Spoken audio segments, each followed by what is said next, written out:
Hey, Yithian! How are you doing? It's been too long. First of all, let me ask my regular question. Can you hear me well enough?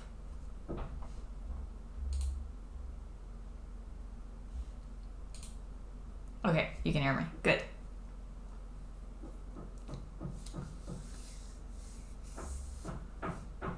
Great.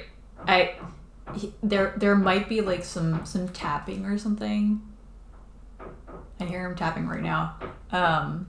But I went to see them this morning, just asking like, hey, what's your schedule like? Because I told them I was recording a video because and like talking to like people, because I don't think streaming is like, I don't think they would understand what that actually means. But anyway, oh,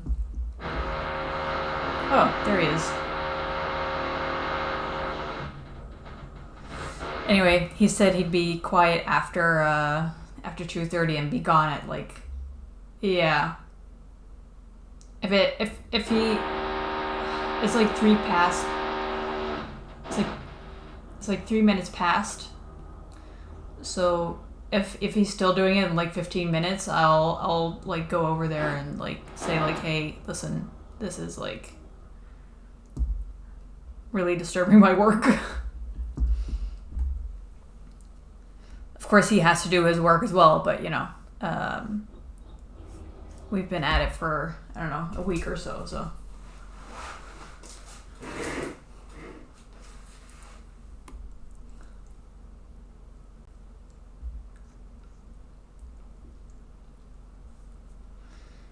Hopefully, yeah, I am not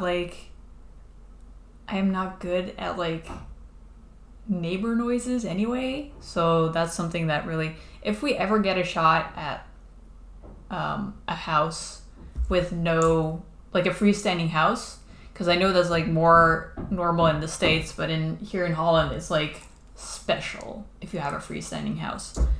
It's all basically like those New York brownstones, I think they're called, like you're sharing walls with neighbors on two sides. That's like the standard home that we have here. But it's this is like a 40-year-old home, I think. So like the noise insulation isn't amazing. So if people are like, we have neighbors on the other side who do like, I don't know, tap dancing or something, or some kind of dancing, and we can tell when they're dancing because we hear them tap. So yeah, well, whatever. We can't do anything about it right now, so.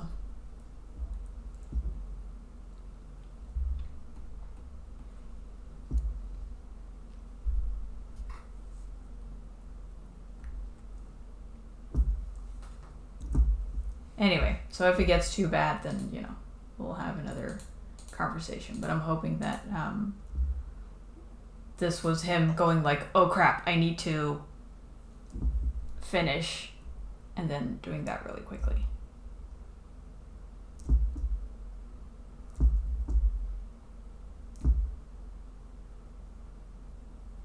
Oh, nice. Well, at least it's the afternoons then.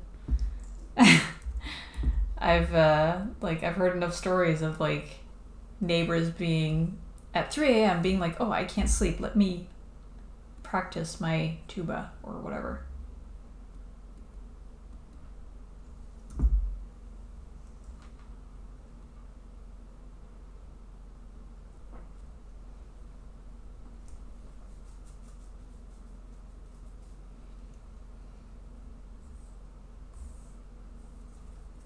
But yeah, once it gets like too regular, then you like start, you know how like the anticipation of like pain or annoyance is like even worse than the actual thing happening. That's kind of like what happens, right? When it gets too regular.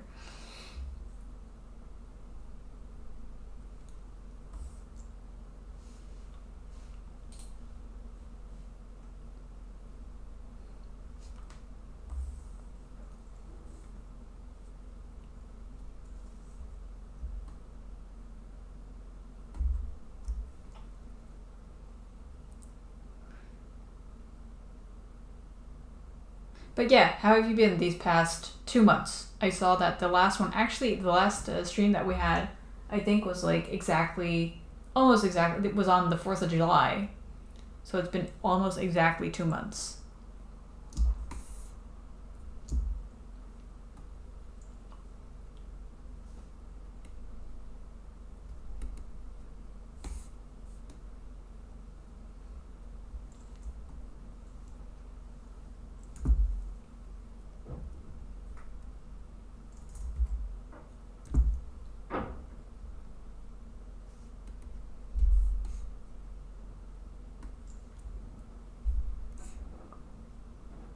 Oh gosh, Hades. That's a blast from the past.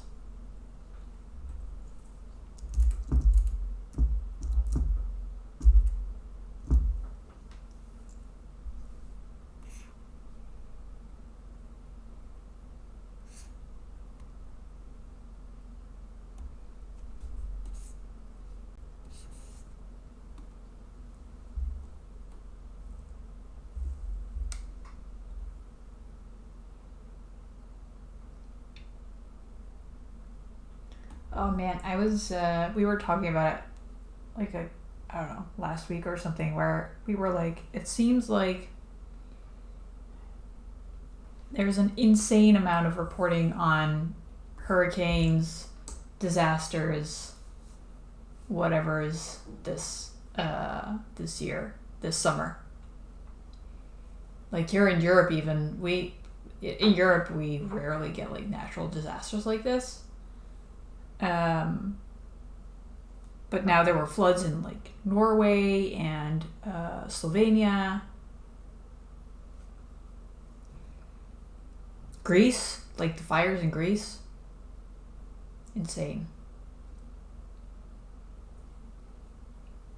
But I'm happy your your home is still standing.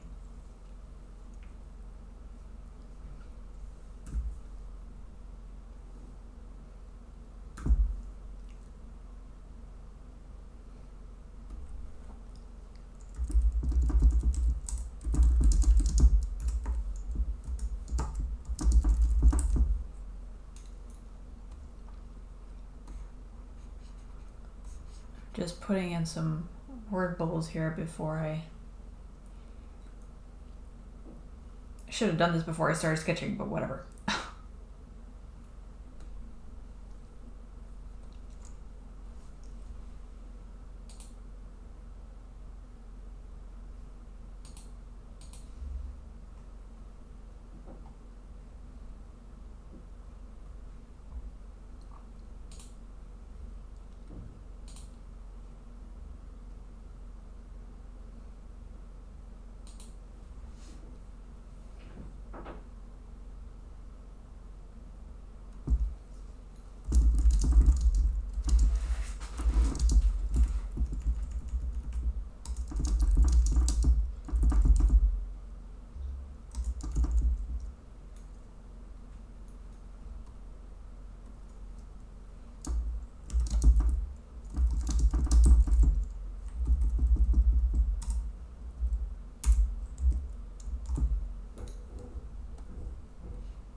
Have you guys been like fearful for hurricanes and those kinds of natural disasters though, Yetian? Like, is it like a natural a regular occurrence for you?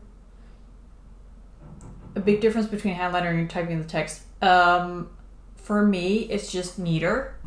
I don't think like I'm not much of a graphic designer, so I am very proud of myself for like actually being able to kind of like combine text and like these graphic elements like text in the first place. So if I were hand lettering, then it would be in my hand it would be irregular maybe even illegible. No, probably not, but you know, this is prettier the way I do it anyway.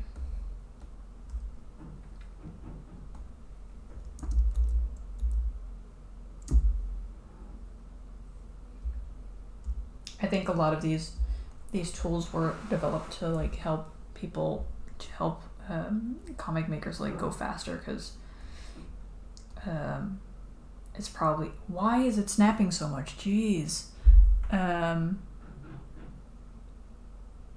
Anyway, go away. Anyway, like many of these tools, it's an attempt to save time, you know.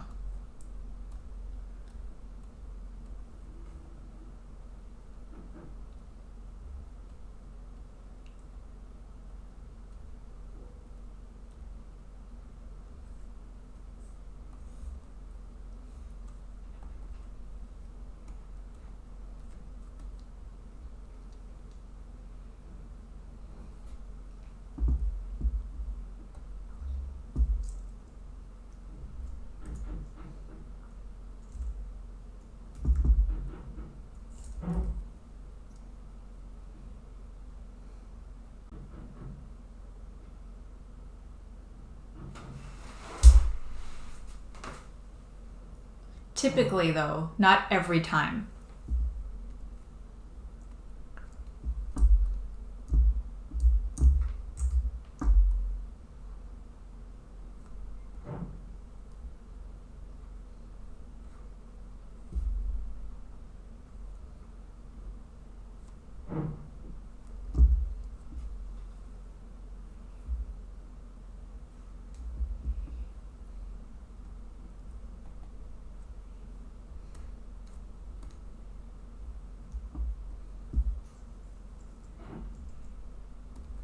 Can't imagine having to think about something like a hurricane.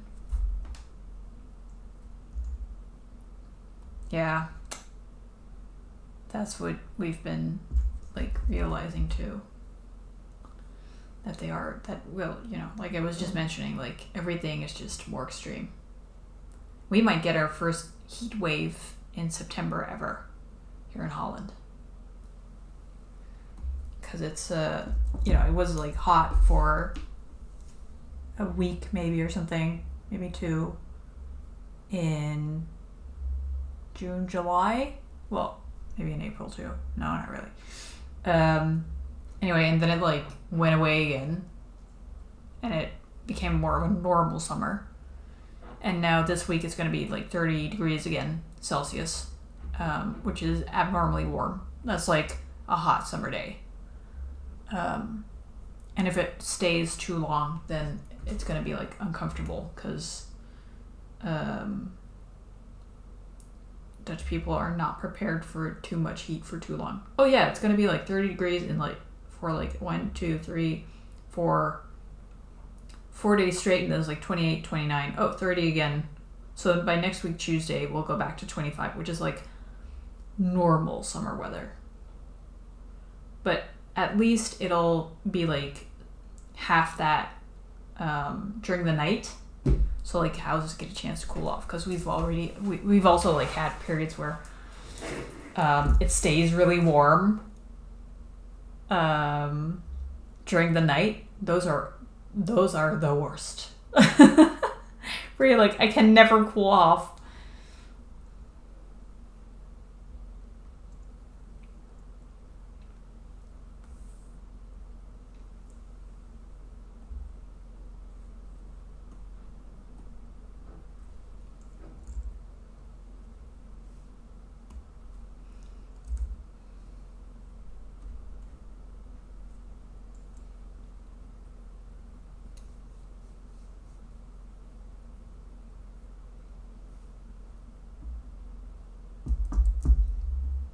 I like how we always end up talking about the weather.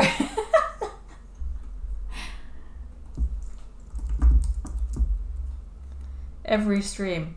Oh my god, the weather.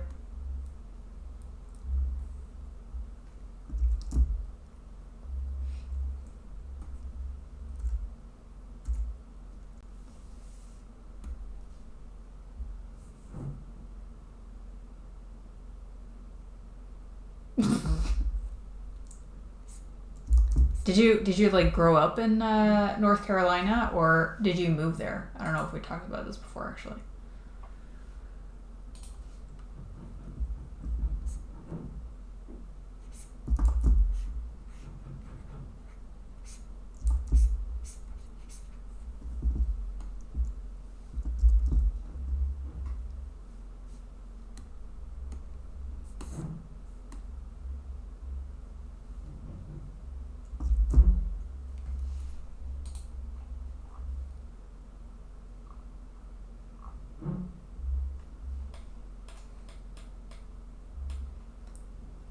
Today we are channeling this person's inks, by the way.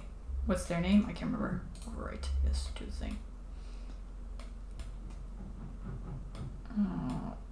I'll have to look it up. Hold on. Because I do want to mention their name if I'm going to show their work. I should have it somewhere close by.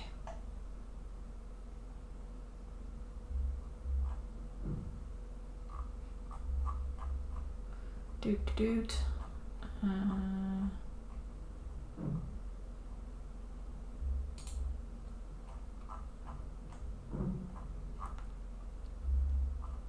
Where is it? Oh, there it is. Ellie.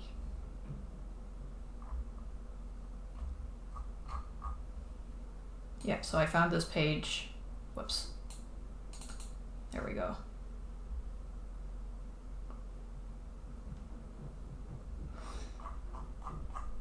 Apparently she like draws in color too, but I saw these inks and geez Louise. I love them.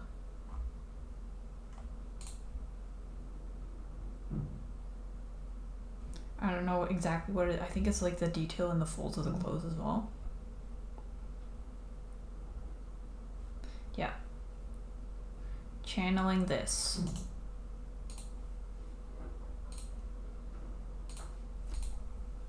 Keeping it up there as like reference stuff.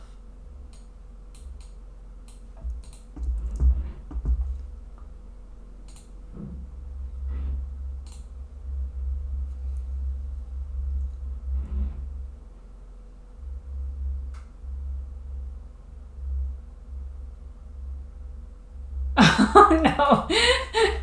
Those timing things are like awful. When you're like, oh great, I moved here just in time to actually get messed up. Oh, why is my... Oh, it's because of my browser being open. Sorry. Fix that now.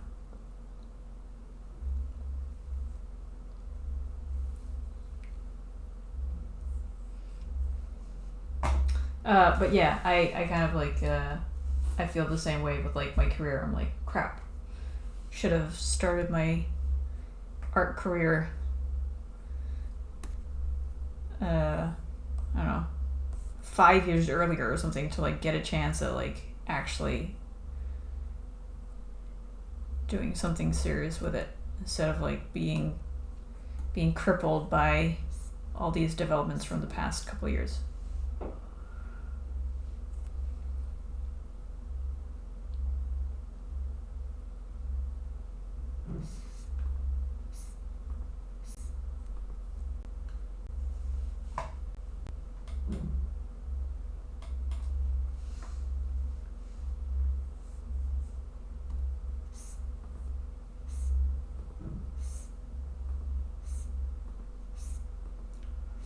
Oh gosh, I gotta get into it again for a bit because it's been a while.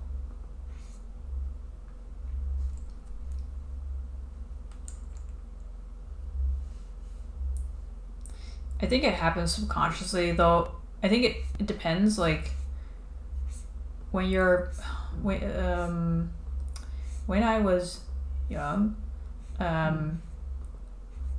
you kind of like tend to, well, you probably notice it with your kids too if they draw, like they tend to like copy a lot of stuff. So you kind of like get a feel for how a certain artist is like solving certain problems, how they, like how they distribute detail throughout a piece, to get the focus that they want. So some people like, I remember a phase where I really tried, where it was really popular to have like flat colors on the skin, but just like really pops of red on like fingers and elbows and cheeks and stuff. So I was like channeling that for a while, and like trying my hand at it, and just copying all of that. And I think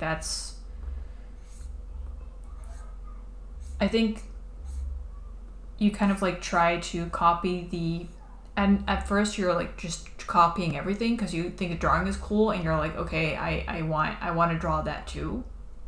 And then you like start to take elements from it, like, oh, I like the inking on this, and then you start to analyze, like, okay, what is it about these inks that I like so much, like what makes them so dynamic, and you can kind of like, what I'm seeing from this is that, for example,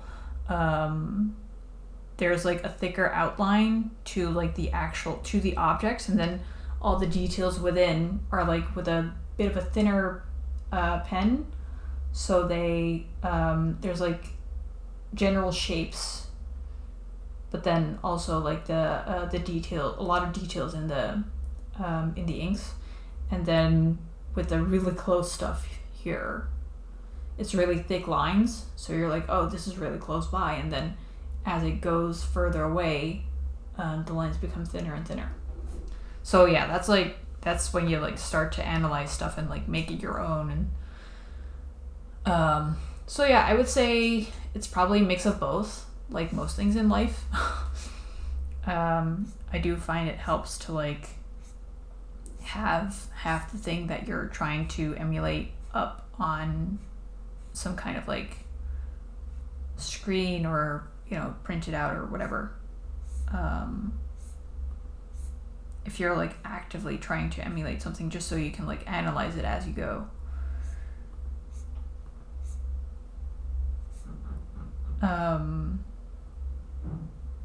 Yeah, I think like the older you get, the more intentional it gets. I'm not sure if that's a good thing, to be honest, because if I think back to how guiltless, I guess, I like copied other people and just learned from art without being like, oh, I need to make this my greatest piece ever or whatever. I was actually learning a lot quicker that way. So yeah, overthinking.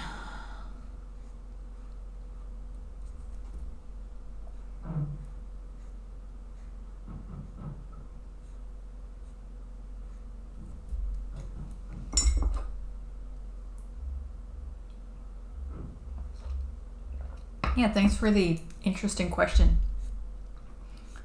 It's actually a thing I think that a lot of artists don't think about until someone who doesn't like do this kind of art that often, like until those people start asking these kinds of questions, because to us it's kind of like, it starts to become second nature and stuff.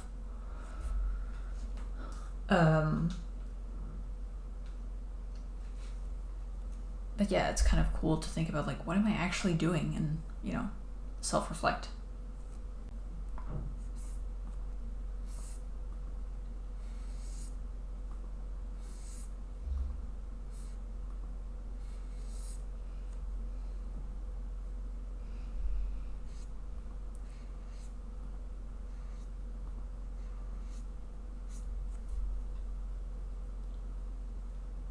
Yeah, exactly. And that's what I love about like mentoring people and stuff, because you're like forced to think about so many things. I remember I used to have like a side job when I was in college of teaching like English and math and stuff to middle grade kids, helping them with their schoolwork and stuff. And especially with English too, they would ask me questions and I would be like, crap, I don't know. It's just the way it is. And then how am I supposed to freaking explain this?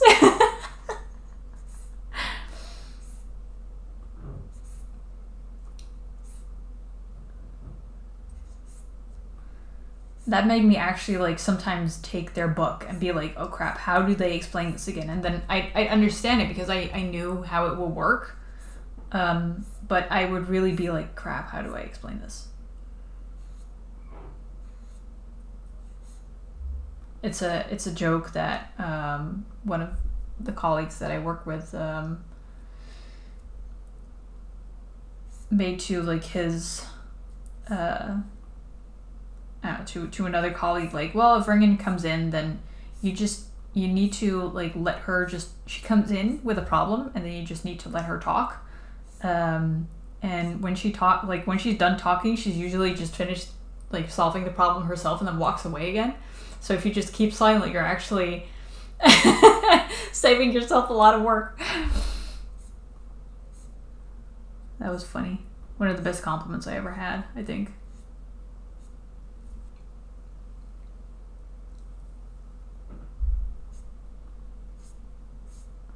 But yeah, it's kind of funny. I hate making tutorials. But I do love mentoring people. I think it's because there's like some specific kind of question that people have asked me or something. Instead of just being like, well, these are steps 1, 2, 3.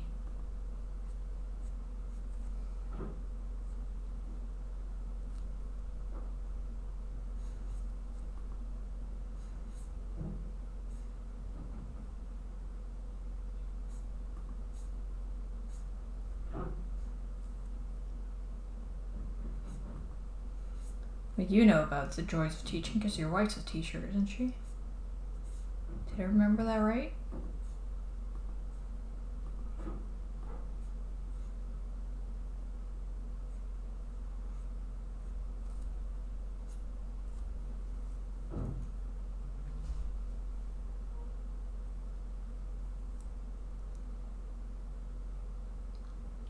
French, that was it.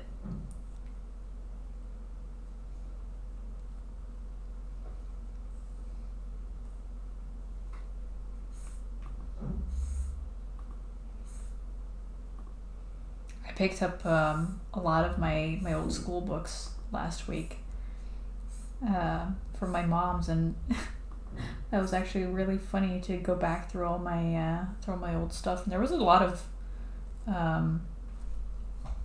French stuff in there too.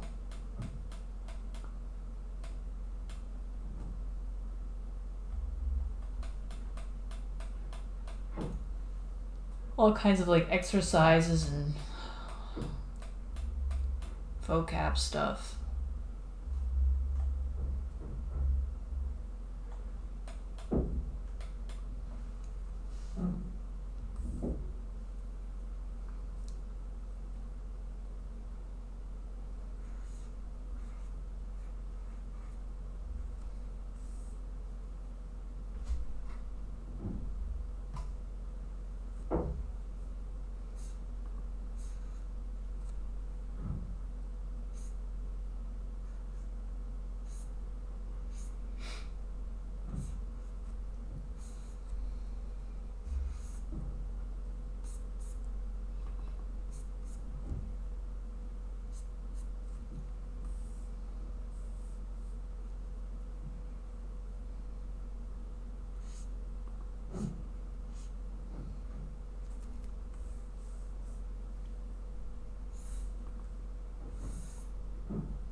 I was like really looking forward to this scene, but I was also really dreading it just because I was like really scared of all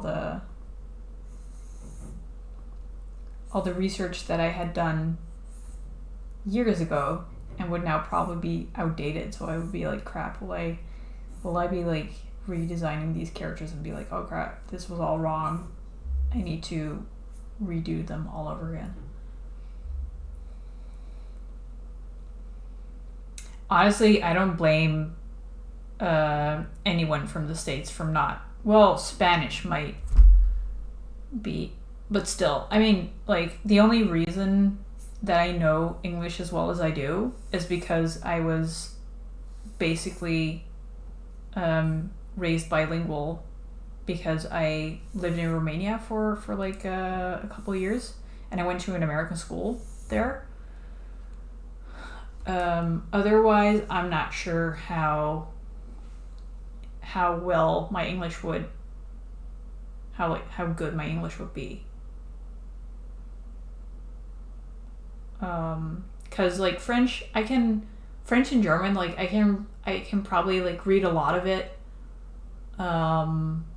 If I can kind of like get the gist of a lot of texts, but I can't speak it. Like I can't go up to a French person and be like, "Hey, how are you doing?" You know, like have an actual conversation. I can like ask them like, "Oh, can I have some bread, please? Where is the toilet?" and that kind of stuff. But yeah, it's not enough for a conversation. And that's the stuff that I learned in high school. And English just has been like with me, you know, since it was 2 years old.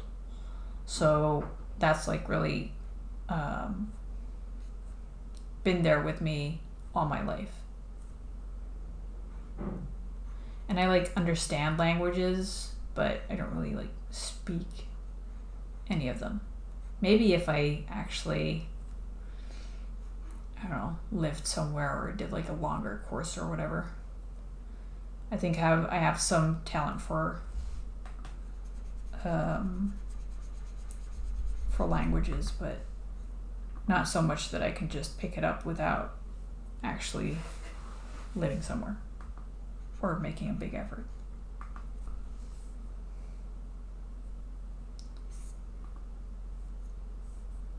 Yeah, I don't remember that much about Romania because we lived there when I was like 2 or something till I was like 5 years old, maybe. So I did like kindergarten there.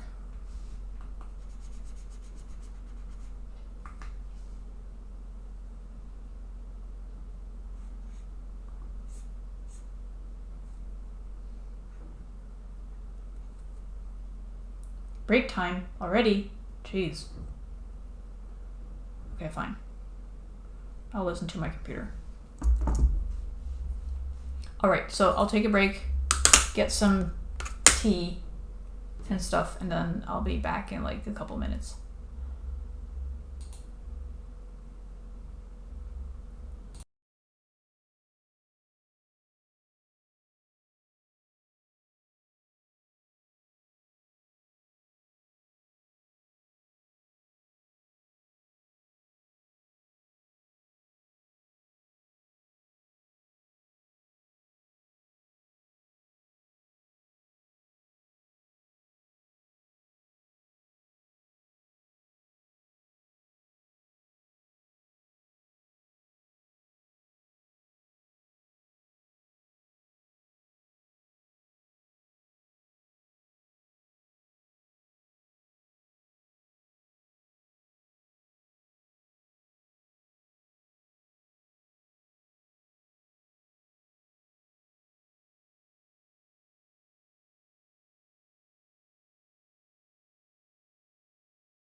I'm back.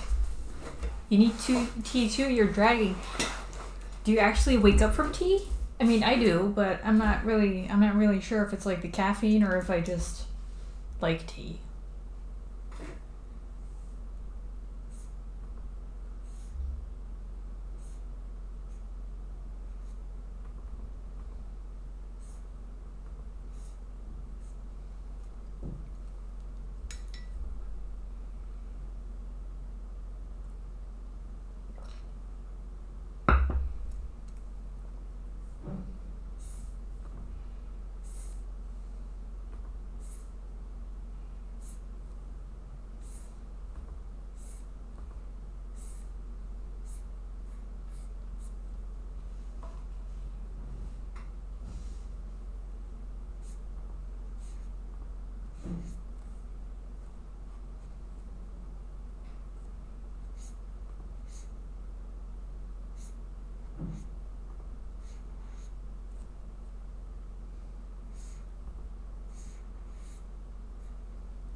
I have been doing so much research for this scene, and I'm still like, I'm not sure if it was enough.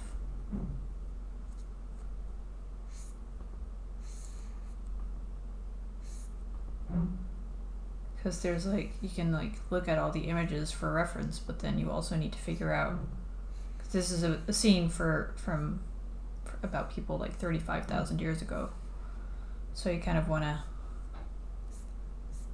make sure that not only are you drawing the right things, but it, needs to be like from this right time period. Is this an article from when, is this like an outdated article maybe? Have they since made new discoveries that throw everything upside down?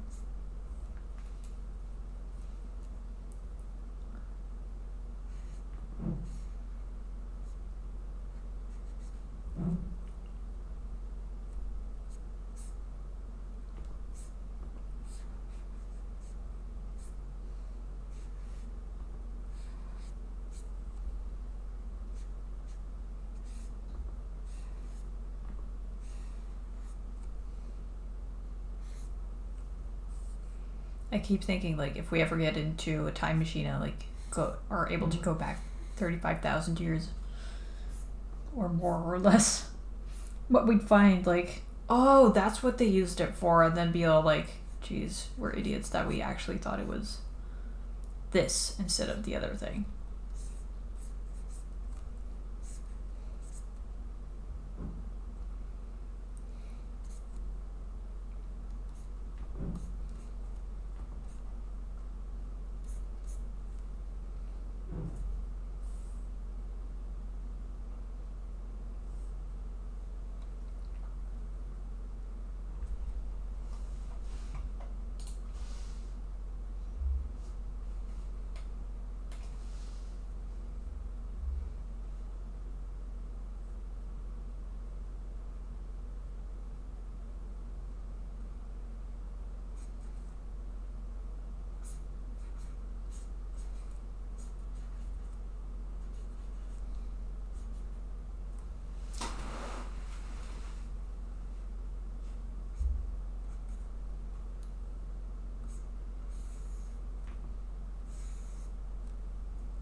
Earl Grey. My favorite is Ceylon, actually, or English breakfast. I like Earl Grey, but like for 1 cup, and then I'm kind of like sick of it.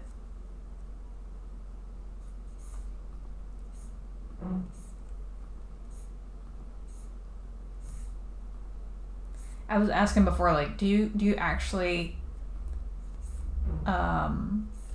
wake up more from like the caffeine in tea? Because I do know, like, I do notice that I feel like better if I've had tea, but I'm not sure if I could, achieve the same with like chocolate milk or whatever. Just to like have a warm beverage in the morning, or if I really need the caffeine, because I don't drink coffee.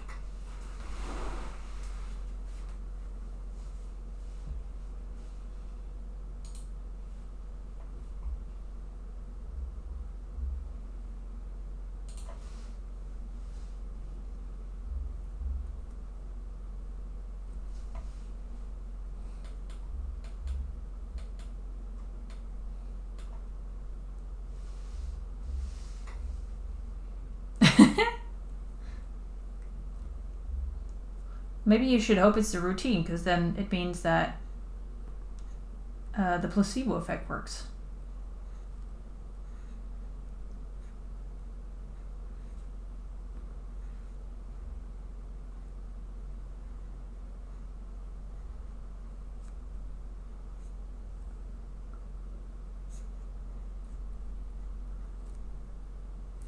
Ever since I learned about placebo effect, anything that happens, I'm kind of like, just like, is this really happening, or is it just happening because I think I want it to happen?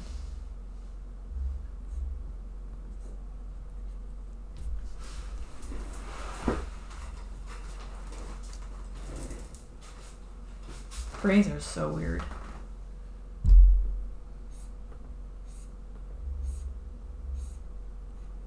But fascinating. Weird but fascinating.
These clothes are such a different vibe from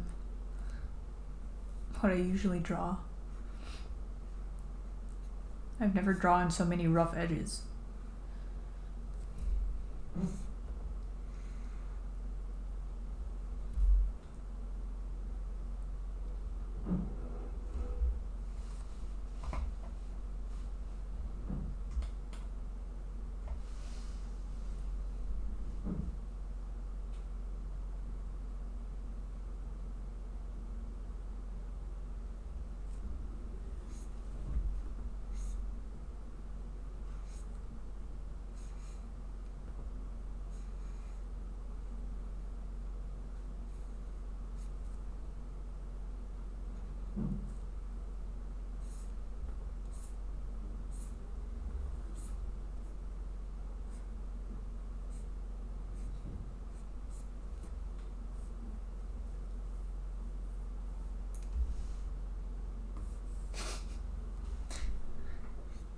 They do. I'm just always uncertain on like how they're gonna come out. Like when, you know, when 1 minute I'm drawing something and it's like coming out exactly the way I want it to, and the next I'm kind of like, what is this? How am I supposed to draw these lines? Why is it not coming out the way I want it to? It's kind of the same what happened with like the last batch of pages. I don't know if you read the comments on the Patreon pages that I of like the previous scene, but I was thinking like why are these colors not working? Whereas like last scene I was like, I got this. I know how comics coloring works now.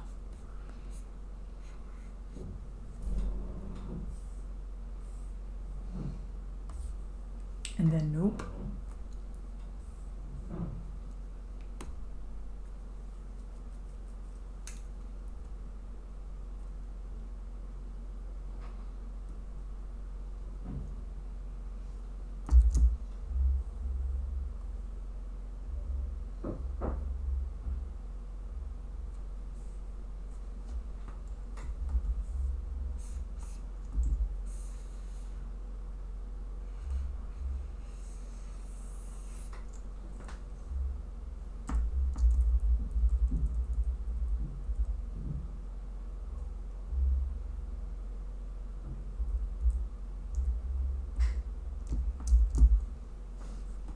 Yeah, definitely. It's I guess it's all about like harmony or like I don't know. I think for that scene it was really about like why I was really wondering like why does this not look like sunlight? I think that was my main gripe with it.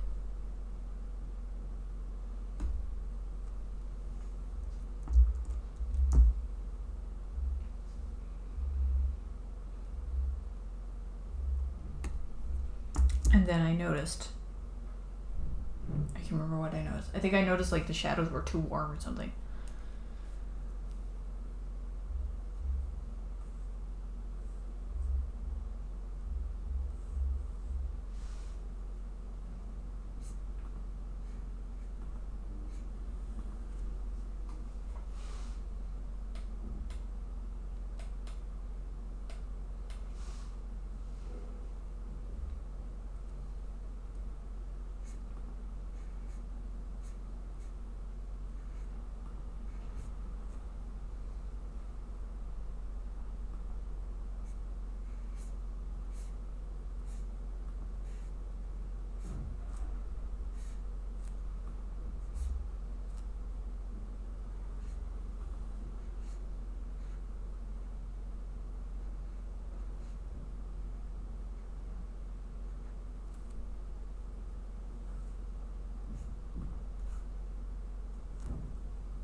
I mean, color theory is so simple, in essence.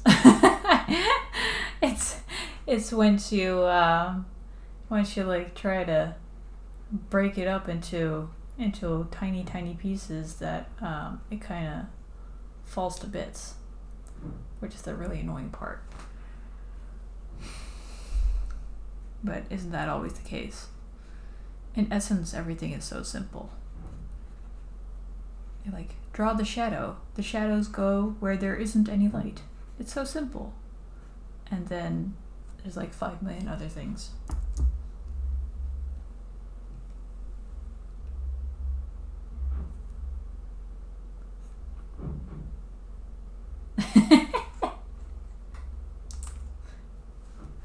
It's just, like cool shadows and warm light, or warm light and cool shadows. It's not that hard.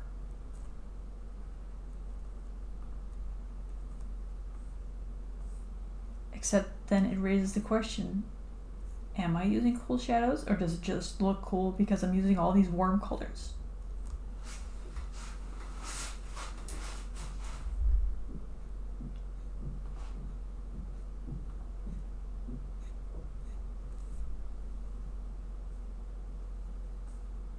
So yeah, you get into like a lot of different questions really, really fast.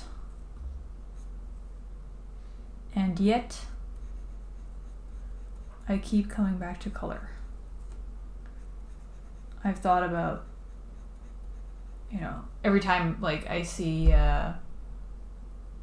you know, pieces like these, I'm like, could I do a black and white comic? Could I, you know, like something really minimalistic in color? And then I'm like, I don't know, man. I'd have things that I would want to express in color.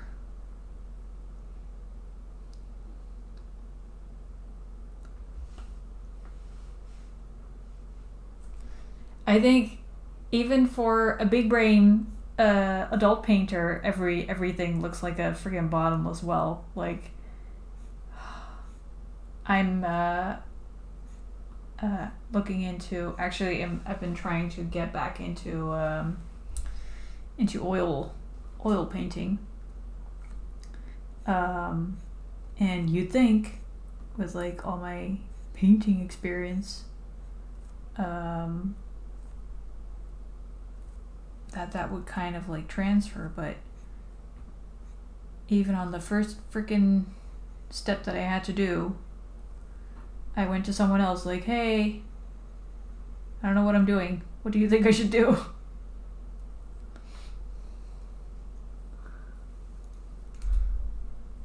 So yeah, it just takes a while. And I think it takes a lot of muscle memory. I think a lot of this is just kind of like, because you can like have all the technique explained to you, but then you're kind of like, oh yeah, I need to think of this and this and this and also this and this at the same time, and then you get overwhelmed, you know. Whereas if you've done it like a bit more often, it starts to go towards like muscle memory, and so you're able to, you know, let your subconscious work on those kinds of things, which is kind of, I've also been looking at a gouache course by Justin Donaldson. Looks really fun. And I recently just looked at like a review of the course, and someone just went through all the exercises that they went through. And she said like, well, first thing you do is just mix colors, you know. And I was like, oh right, that's what you start with. You just start the first 4 weeks was just like mixing colors. Making gradients was like a whole week of exercises. What else? Figuring out like opaque and transparent, and like how, you know, if you add more water then stuff gets more transparent. And I'm kind of like, oh yeah, that's like exactly. If you're like more comfortable getting through those fundamentals, then you're able to like actually make a piece without being like, oh my god, what am I doing?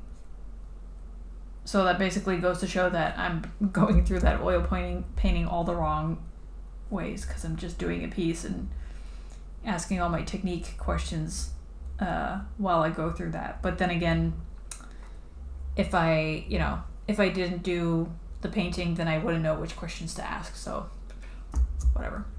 I guess that's the difference also between like self-study and doing some kind of course when starting out. The experts know which kinds of exercises you should do right away. If you start yourself, then you're kind of like doing whatever you think is best, jumping in head first. Well, I've done some studies. I've not never worked with oils before, but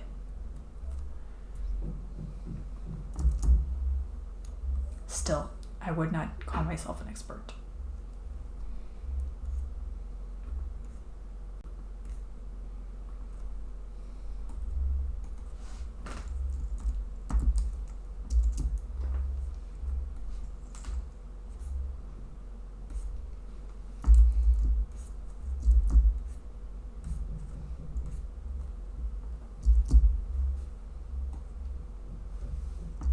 What kind of paint do you use for miniature painting? Is it acrylics?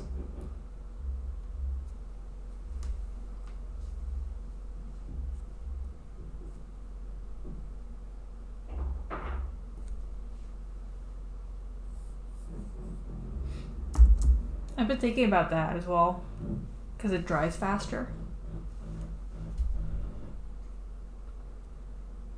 People seem to be doing some fun stuff with it in terms of like painting. I've been thinking a lot about traditional media. Can you tell?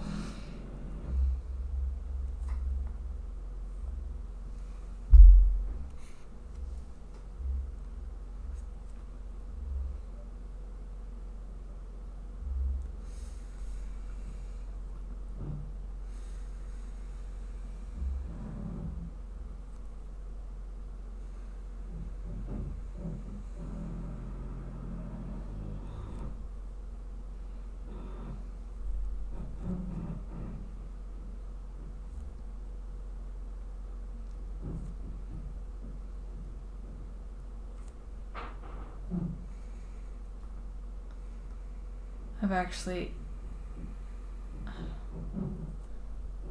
been thinking a lot about like, oh, if I, doing like traditional media, but also if I could incorporate that into my job, but it's probably too late in the sense that I probably need to decide whether I'm continuing with art within the next month or two. Inks? Oh, that's cool.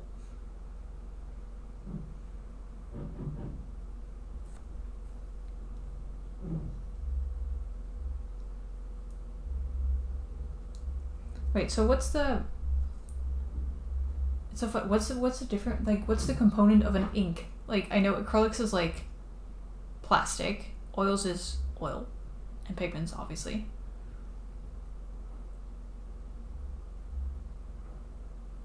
I'm not even really sure what ink is, it like permanent pigments or something.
Really? So what if you get like a droplet of ink?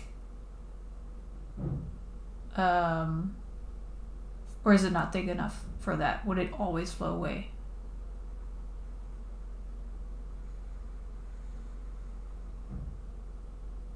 I guess it's less thick than acrylics and stuff, but I feel like I've messed things up with inks before. But maybe that was just me like blotching stuff out or something.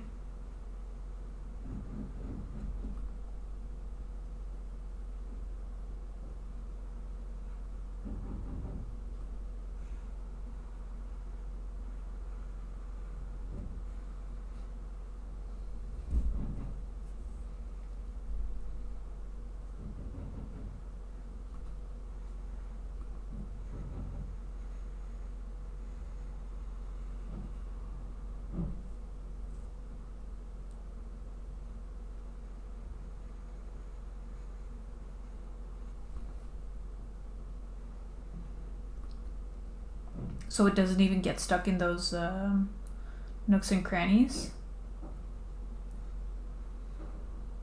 That's what I would be wondering about, I guess. Where? Oh crap. What? No. Redo. There we go. Where like, oh, there we go. One nice thing about using it with acrylics is it's easy to clean up. Right.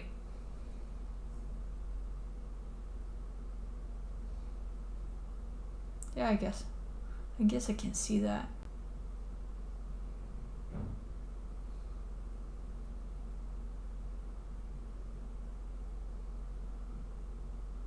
Interesting. I never thought about like inks on those kinds of for those kinds of applications before. Oh, I always figured it was like a paper medium, you know?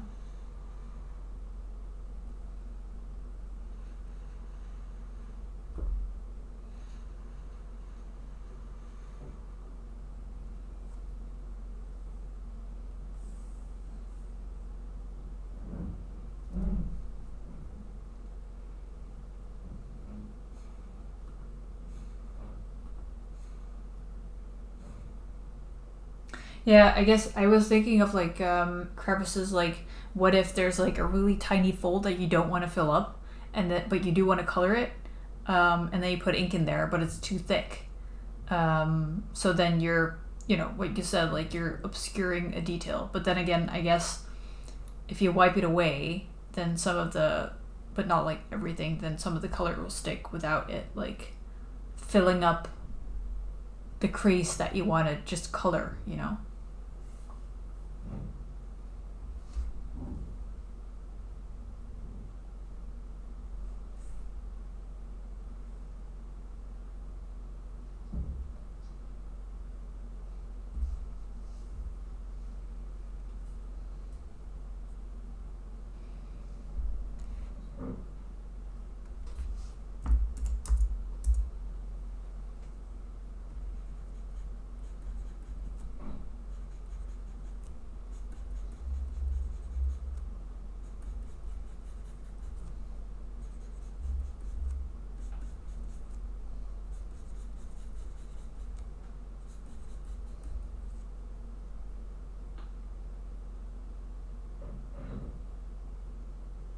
Oh, really? Huh.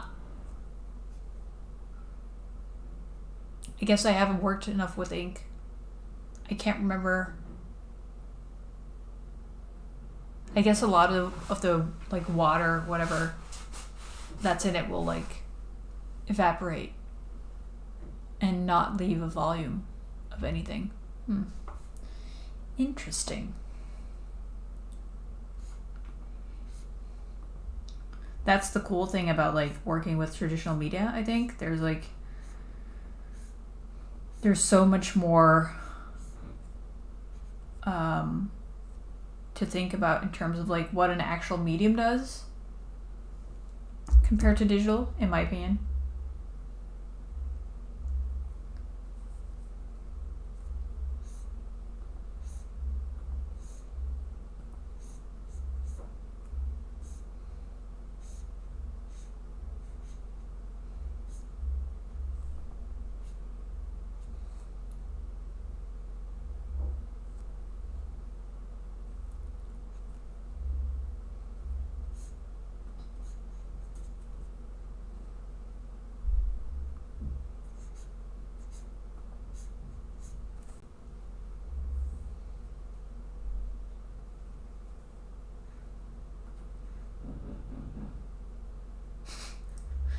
That's it exactly. See? Look at my powers of deduction, inference. Which one is it again?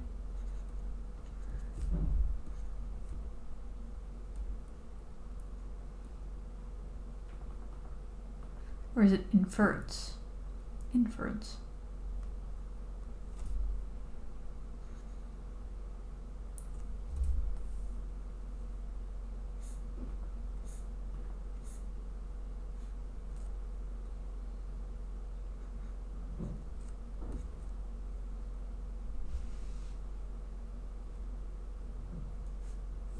Oh, good luck. I hope you get no side effects from this one.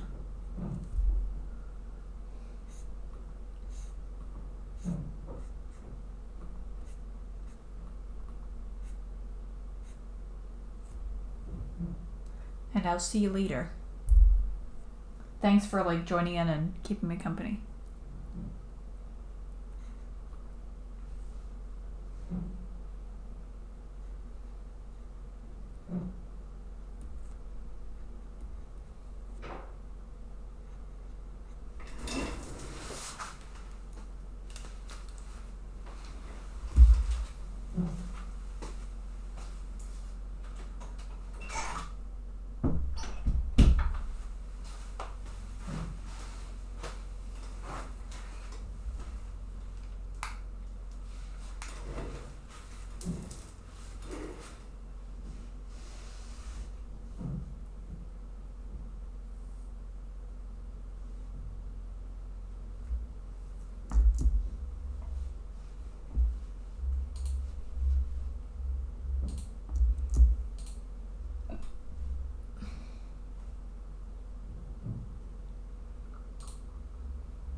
No, that's not where I wanted it. There we go.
Hey, Dika.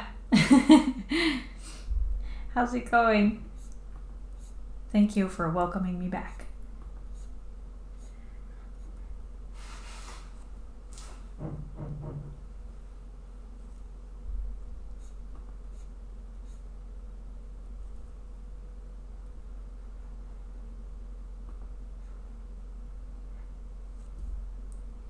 How's your lung infection thing going? What was it?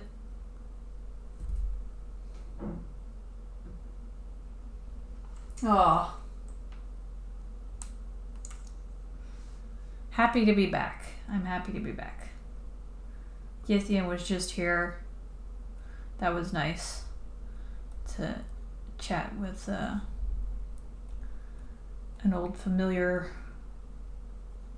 face again.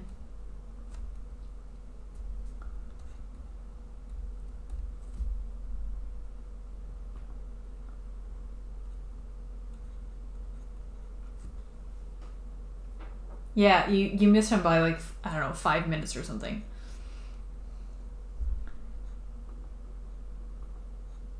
Maybe not even.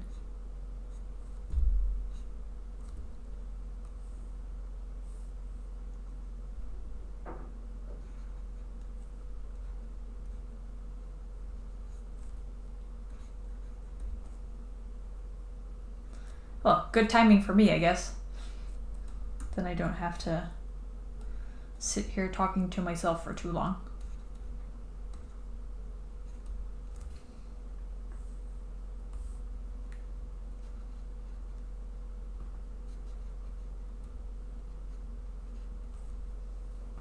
Have you been, oh, well, so, kind of, I went to talk to them this morning, saying like, hey, I need to like record some video and talk to some people, so what's your plan? And he was like, well, I can, make sure that I do all my drilling in the wall this morning before 2:30.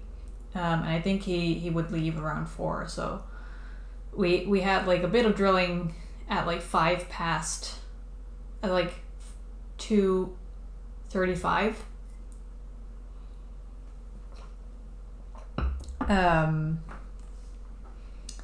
But otherwise it's been pretty quiet, I think. I've had my noise canceling headphones on, so maybe you got, like, anyone listening in has been hearing more than I have, but yeah, I mean, geez, like, I take it that it kind of like comes with the job that there's gonna be like neighbors who come in and say like, hey, listen, I have a call, or I need to sleep, or whatever. Can you please take that into account? But yeah,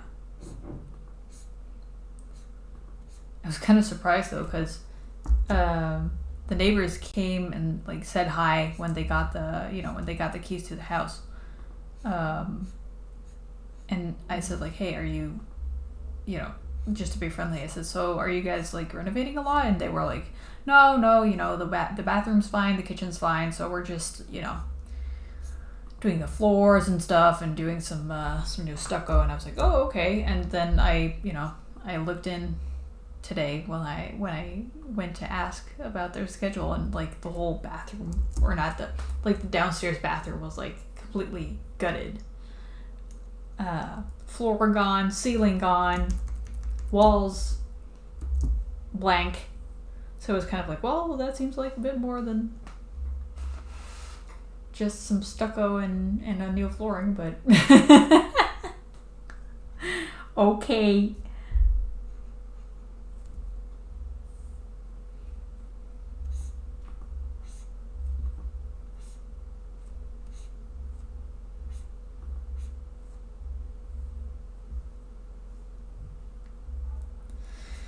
Yeah, I guess.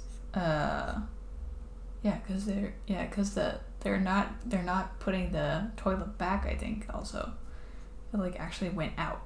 So, I mean, if you're moving somewhere, like, honestly, you're better off if you're able to just like do the whole thing.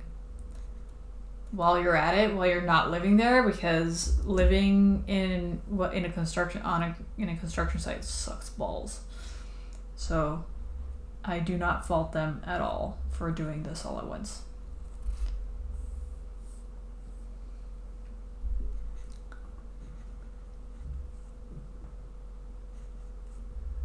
But it does mean that it took a bit more noise than just a couple days of hitting walls. Unfortunately. Hopefully it'll be done, I don't know, soonish. We'll have to see about next week. And if I can, like, do a stream then.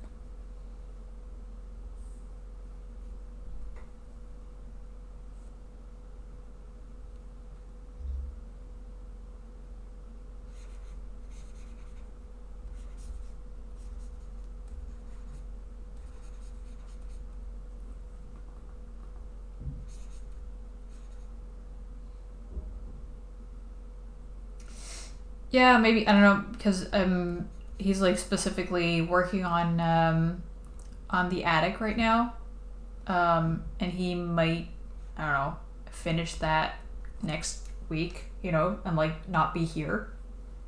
And it might be someone else who's like making noise next week, so we'll have to see.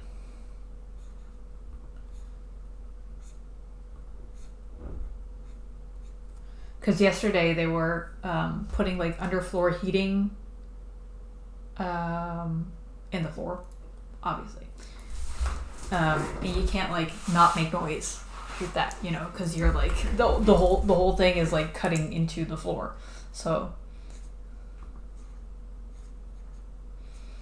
it might be something else like that they're doing next week.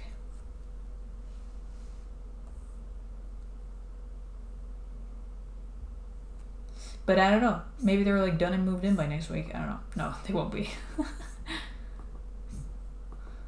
Looking at our schedule and how long it took us when we were at that stage, I don't think they'll be in by next week. Oh, break time. All right. I will take a quick break. Be back in a couple minutes. I'll run an ad so all the pre-rolls and stuff go away. Be right back. That one. I need that one.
Alright, I'm back. Have you also had that, Nika, where like the only new people following you on Twitter are like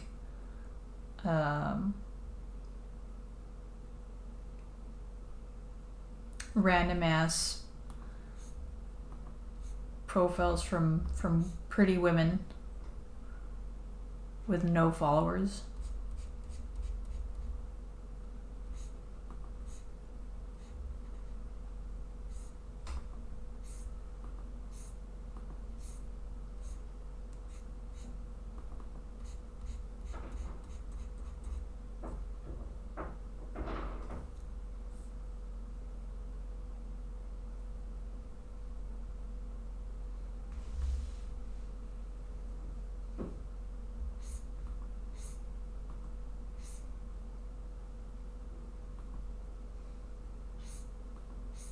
I've had it a lot on Tumblr too. Yeah, I can remember that. That's why I kind of like gave up on Tumblr, just because I just got back there, you know, with like the whole Twitter exodus. No, yes, it was the Twitter exodus, I think. And then like the only new followers I got were like obvious bots. So I was like, well, what am I even doing here?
Yeah, they do, unfortunately.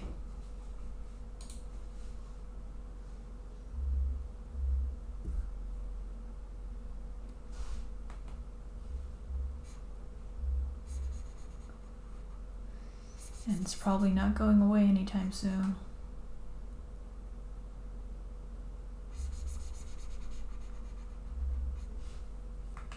I do feel like people are finally kind of like warming up to the idea of newsletters, though.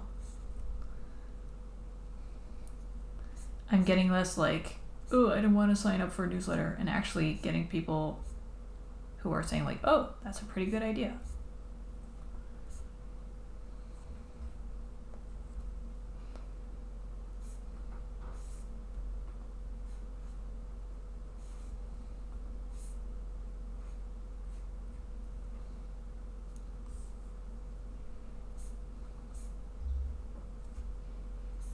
Yeah, not that I have like a huge mailing list or whatever, but at least there are like less people actively opposing the idea of a newsletter. And more artists being like, oh, I have started one too.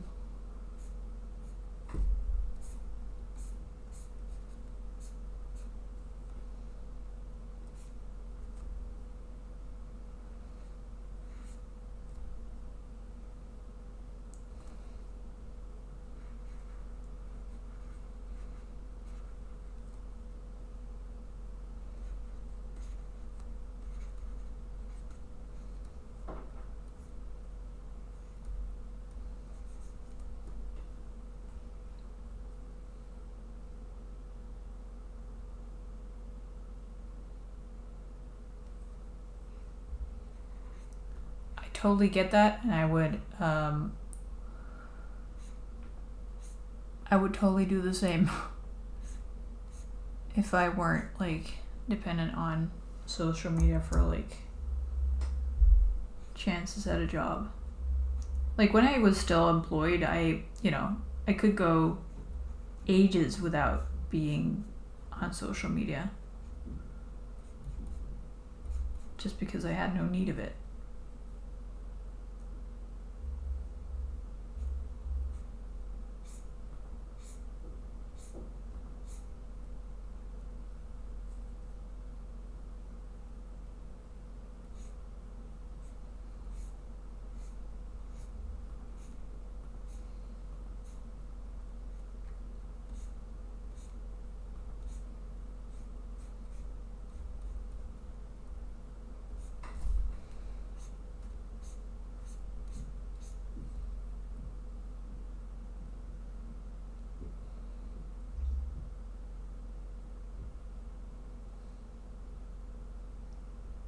Yeah, I feel like a lot of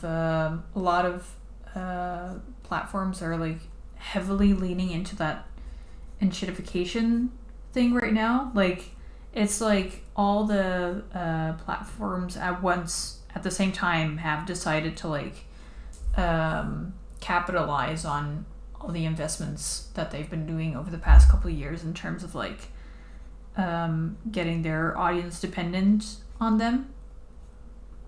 I don't know why, but I guess now is the time.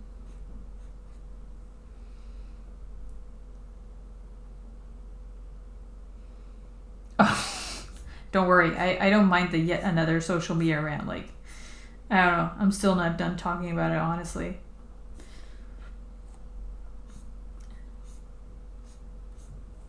I guess I'm still kind of like grieving the loss of like this kind of like collaborative space or something that DA or something used to feel like.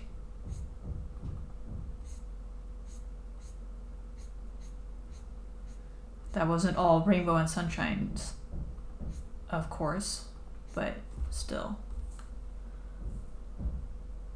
It did feel like excuse me. I did feel like sharing space.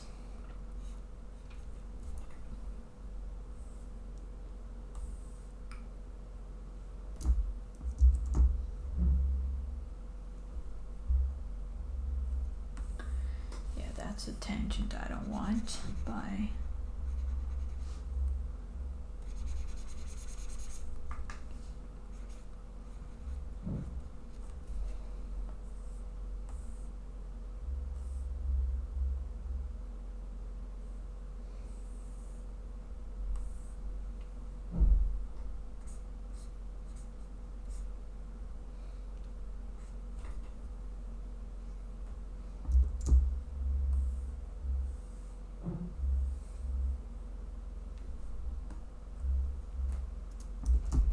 Yeah, exactly. I'm really curious how platforms like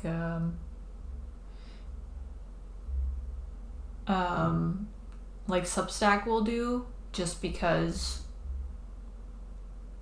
they like they benefit from people subscribing, though I guess that does mean they'll prioritize like big accounts more because they can probably like leverage their reach to like scale bigger faster.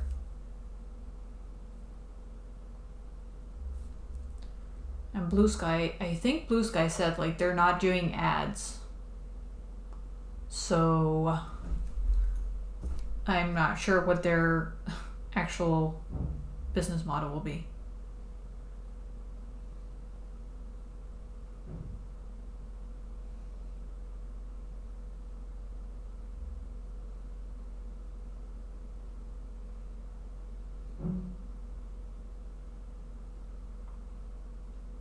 Honestly, like I've never. Do you remember like Vero? Um, I was actually like on board with the idea of social media being paid, just because, well, like you said, like they prioritized users instead of keeping people on there. You know, like for as long for like the ads and stuff. I thought they said like Blue Sky won't have ads. But like I said, I'm not sure like where they'll get their money from.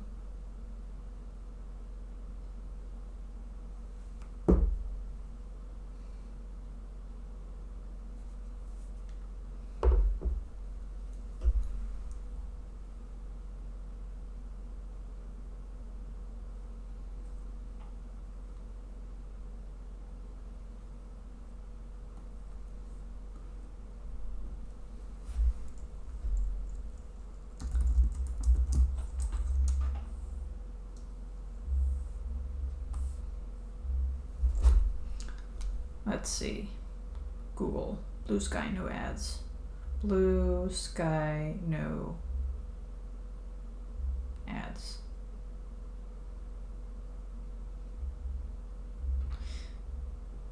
Yeah, Blue Sky begins offering custom domains on its bid to remain ad-free. Okay, so it's not like they will remain ad-free. They're trying to remain ad-free. I mean, pro version is like basically what Twitter has now.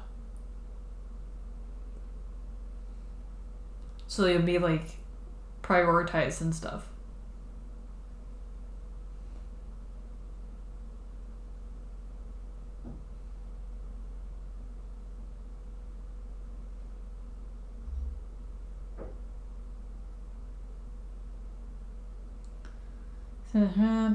Offering paid services starting with domain names. Users can already set up custom domain names to use with Blue Sky.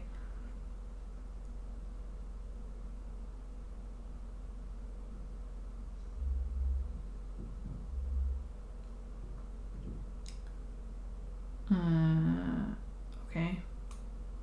I'm not really sure how that's like a big selling point, but okay.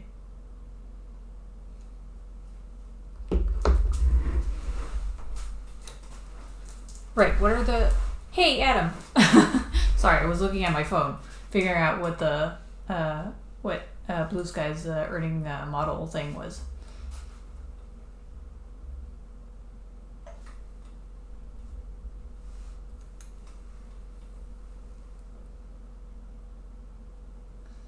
So what's the pro version on DeviantArt? It's like you get less of a cut taken from your prints, I think, from like print sales and stuff. What else is there?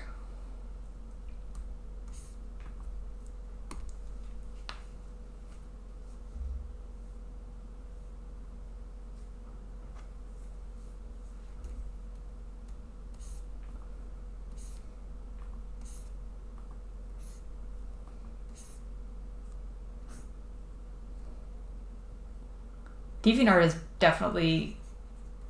Honestly, I'm surprised that like because Adorka stock, I know like they're still on there. That's like still their main hub, so. But I think like the discoverability is like also shot there now. Like usually, I mean, it used to be that people like they kind of like I can't even remember how you found new people. It was like through fresh deviations or something, but now it's only porn or whatever.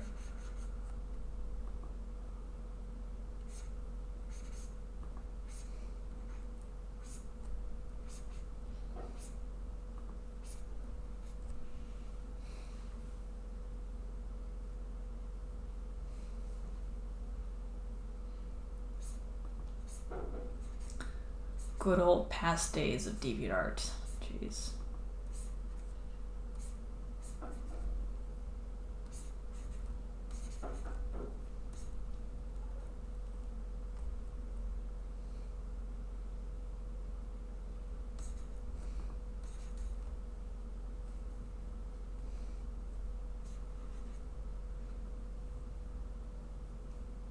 Yeah, stream's been good.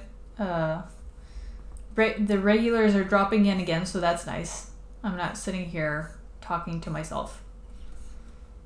That's always like my biggest fear when I start doing streams again, especially if I like do them again after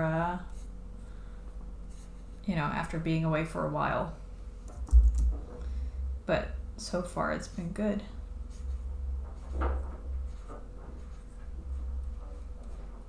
We've been going for like through like the usual usual subjects like social media, the weather,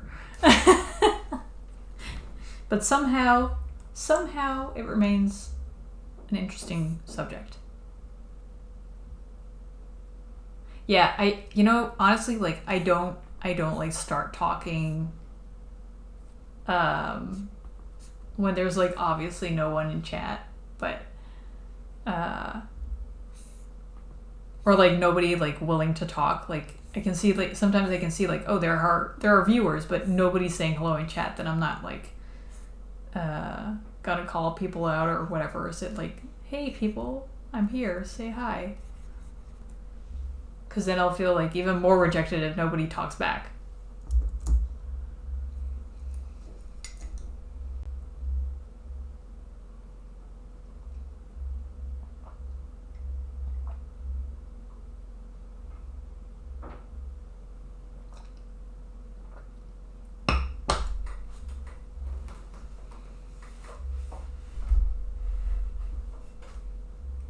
Yeah, exactly. I think it's the same with like, well, just like social media. Like it's always the same people who are like super active on it, and a lot of people are actually lurkers, but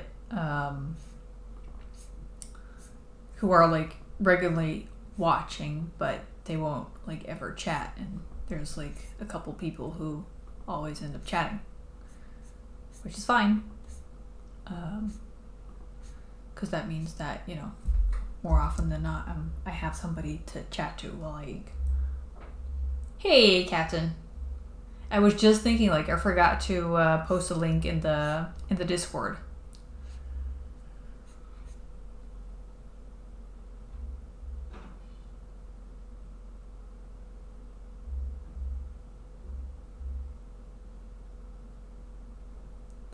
$5 months ago. Oh, okay. Then I'm not that bad with 2 months ago. 2 months ago was my last stream.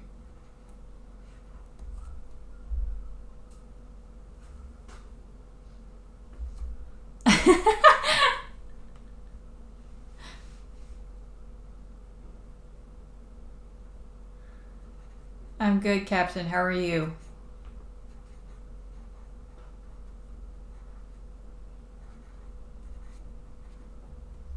Have you been drawing any sexy ladies?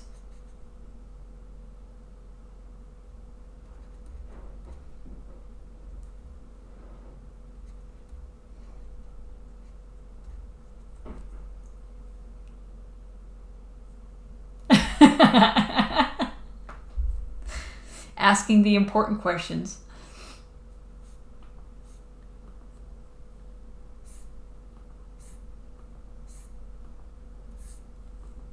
Well, honestly, I was just thinking, like, I like looking at sexy ladies, but I don't really draw them that often. Honestly, with like all the feminism and stuff, I feel like I shouldn't be. Which is kind of weird.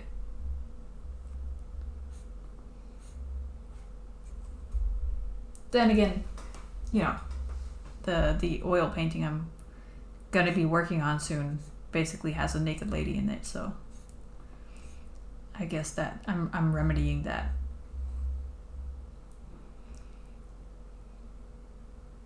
I don't know, because of like all the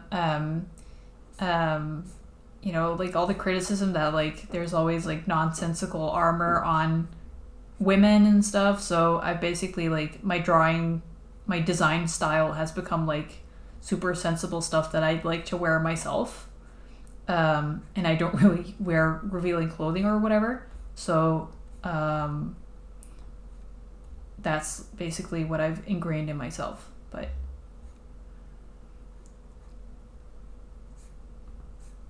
because it's not feministic to have men ogle at you or something.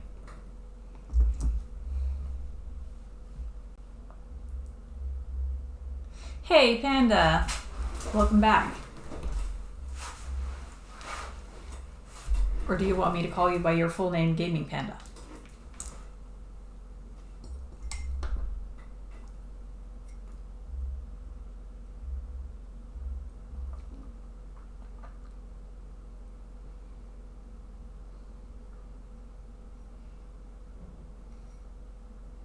Totally. I mean, I agree. I don't... This is more like a self-imposed thing than like people actually saying to me, you cannot draw sexy ladies.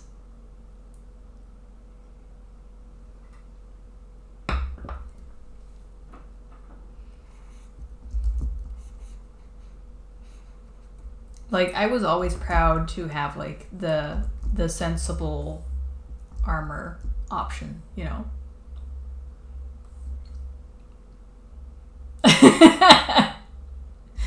Yeah, that would actually be a huge motivator to actually draw the sexy ladies. Aside from it just being fun, but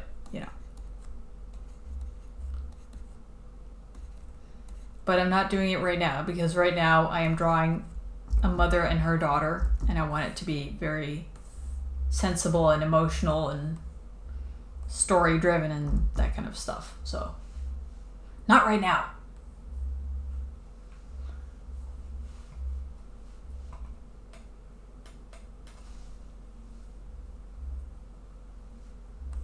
Later. Thursday I'm working on the oil painting thing again, I think. If nothing goes awry.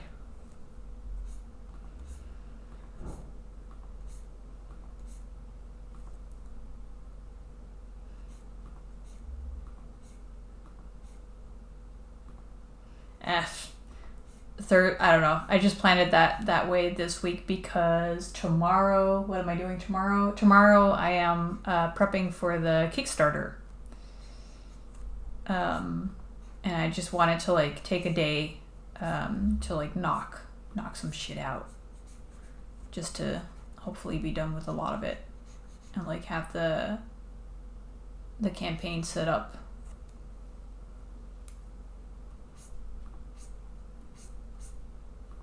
And stuff.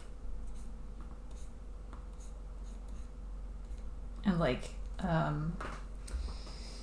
need to tell more people about it, because right now I have like 26 followers, I think, on the Kickstarter, and last time before I started I had I think at least 60 or something, which got a lot more like the closer it became. But I feel like I need to be vocal on social media, like, hey, it's happening, join me on the 19th and that kind of stuff.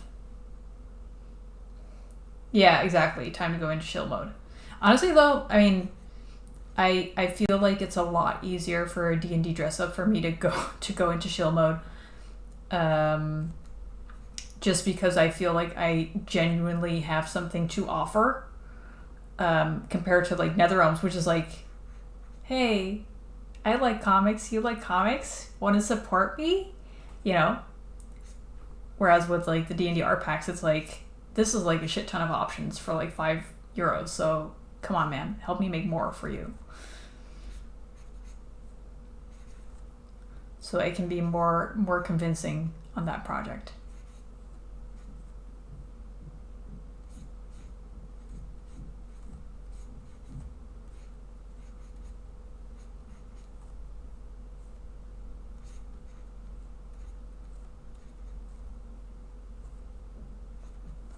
But we'll see how it does. Like, I mean, to be honest, it is kind of gonna be my swan song. Like, if that one doesn't do well, then I probably just like need to quit art and find another career.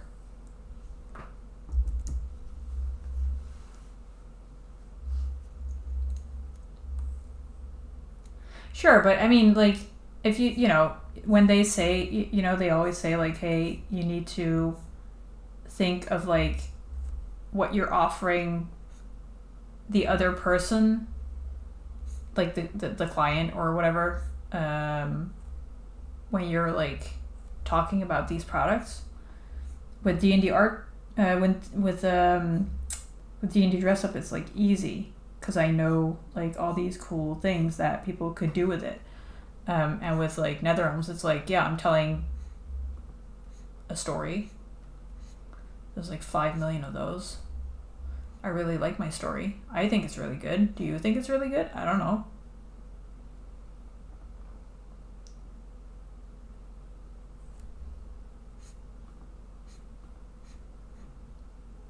Oh, really? That's interesting. 2 different kinds of marketing.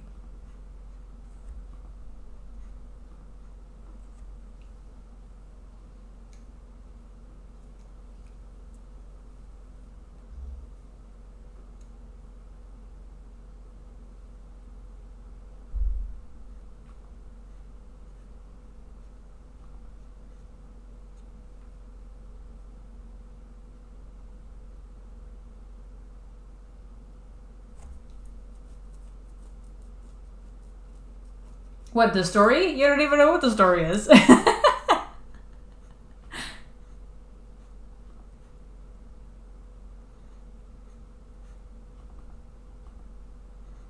Not yet, anyway. Jeez. I've still got so much more story to tell.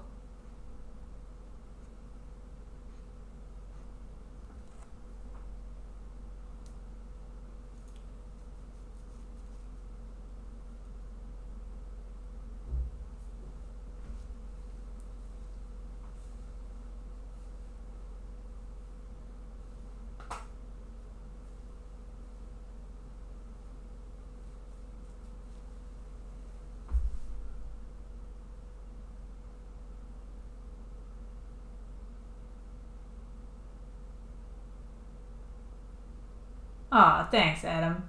And Nika.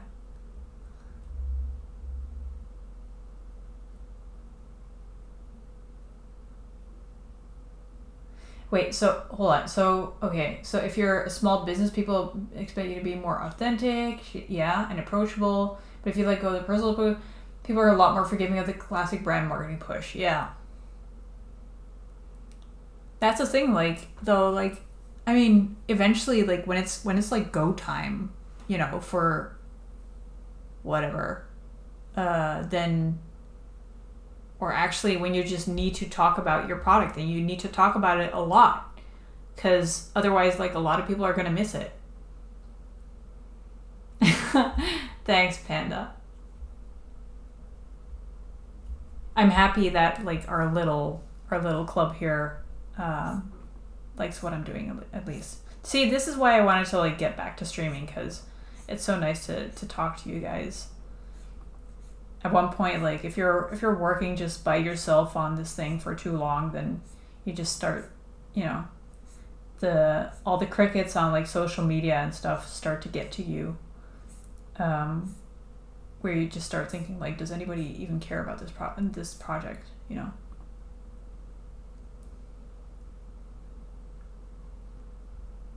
Well, I mean, it's very simple. In 2 months, my savings have run out, and I can have the mindset of I can do it, but if I can't pay my bills, then I'm gonna have a problem. I won't be out on the street or whatever. That's kind of what makes it hard for me to say hey, y'all need to help me pay my bills, because it's not like that. But it is, at a point where I need to well, like I said in the Discord, I need to start thinking about my husband too, and how much he's been supporting me, and I need to start supporting him back at some point again.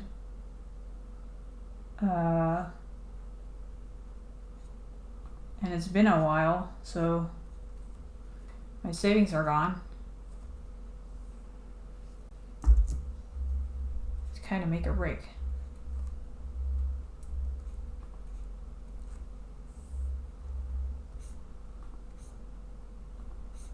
And before, I could make it stretch a lot longer just because of commissions coming in and stuff. But I think I've had one commission in the past, I don't know, 6 months or something.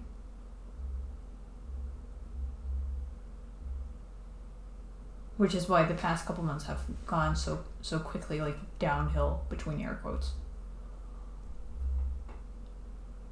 So I think marketing for artists is so difficult. Right. Oh, okay. I get it. So it's kind of a catch-22.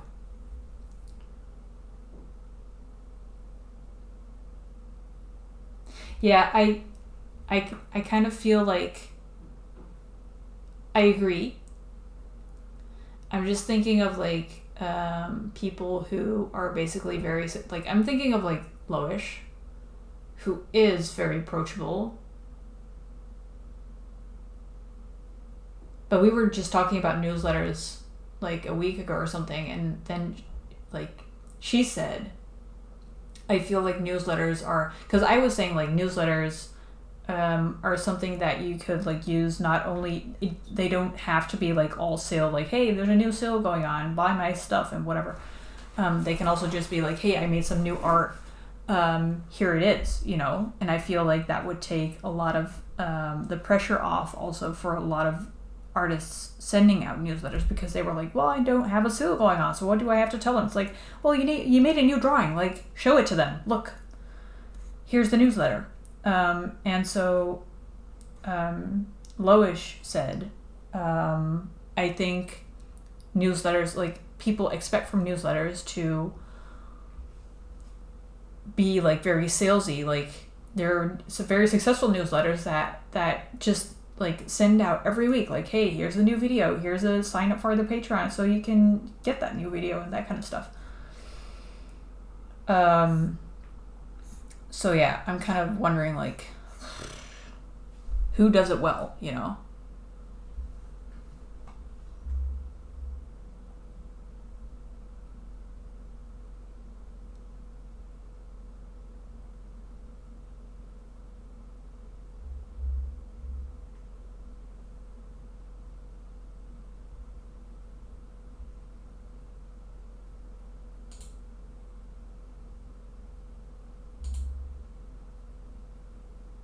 Wait, who? Hold on. Some people think, you know, Haver? Who is Haver? Haver? Haver?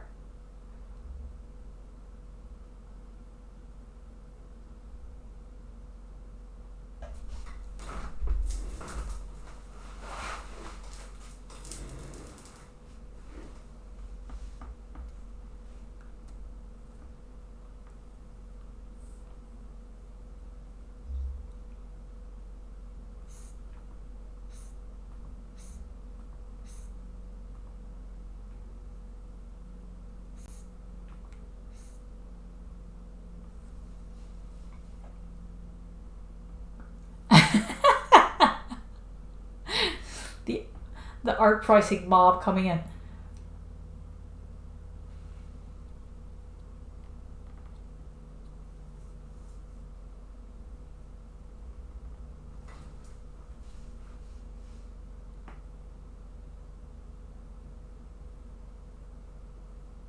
Oof. I mean, Jesus Christ.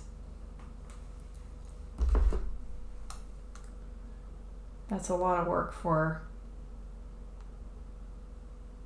not even that would take me like, I don't know, a month and a half, and that's not even like 3 months worth of wages if I were working at like the supermarket.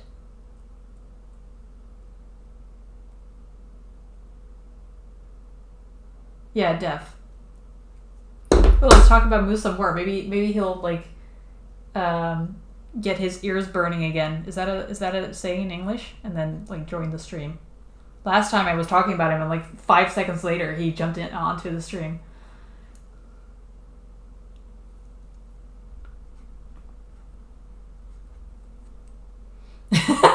Yeah, say it 3 times into a mirror.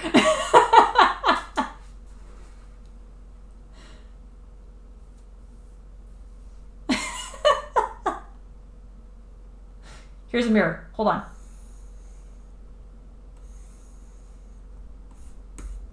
There we go. Mirror. This is you.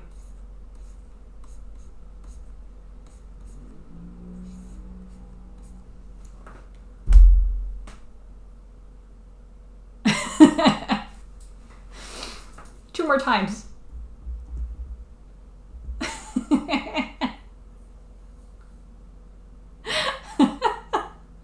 With your 3 hairs.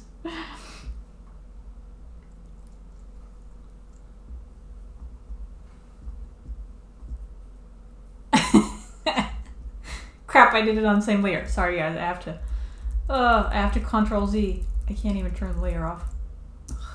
Jeez. No moose.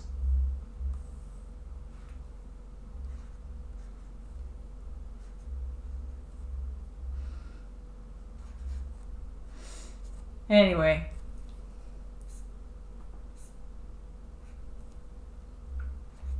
But yeah, I paint.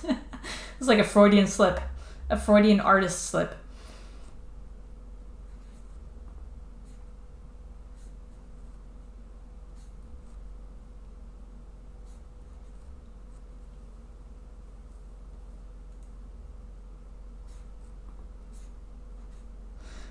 But yeah. Oh, I was also like really surprised at God, what's his name?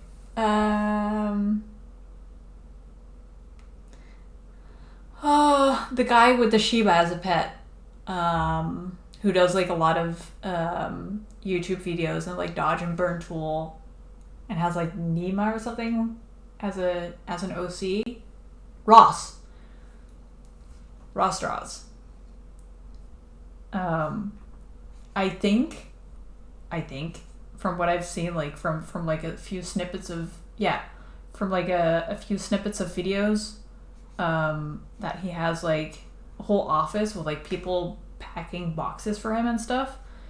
But I think that like the vibe he gives off in his videos is like, I'm this one guy who's just making funny videos for you, you know, without you even realizing that there's like a whole production behind it.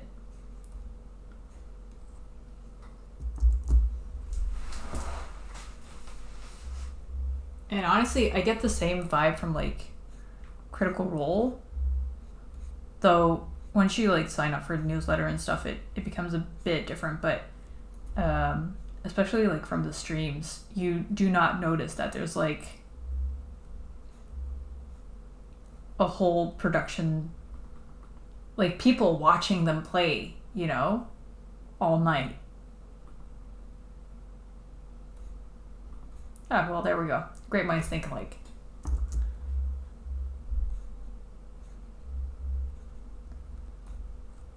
I've been thinking about them a lot while doing like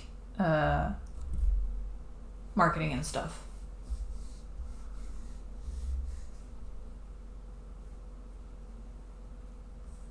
Yeah, I also feel like a big strength of theirs is that they're like a group, so they get to like riff off of each other and like make jokes together. Like when Laura like does the merch, exactly like when Laura does the merch, she's like really awkward about presenting it, and that makes it really authentic. And then everybody else like laughs at her, but then she does get to, ironically, I guess, praise the stuff in a very marketing like way.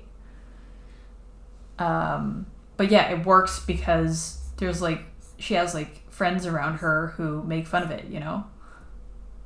Otherwise, it would just be awkward.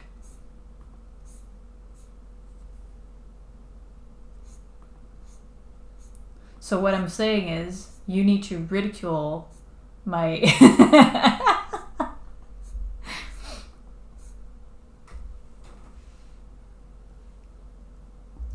Well, not in that way. It's like it's like it's just you feel like you're watching like a bunch of friends, you know, like messing around, and they happen to be like recording. So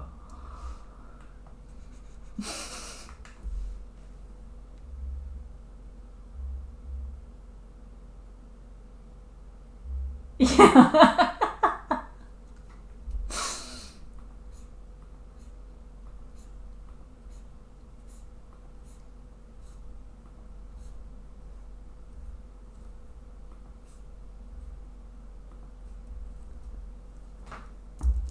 There it comes. Whenever, well, I mean, any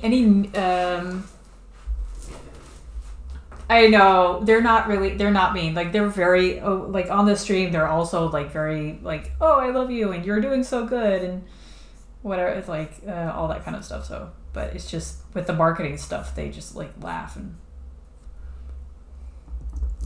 they are, yeah.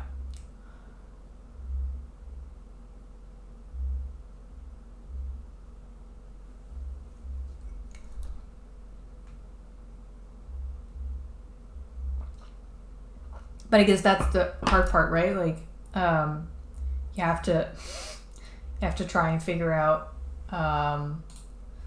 how you can, you know, market yourself with your target audience in like an authentic way.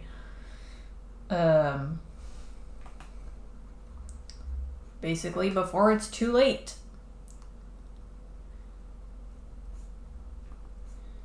And unfortunately, it is getting to be close to too late for me.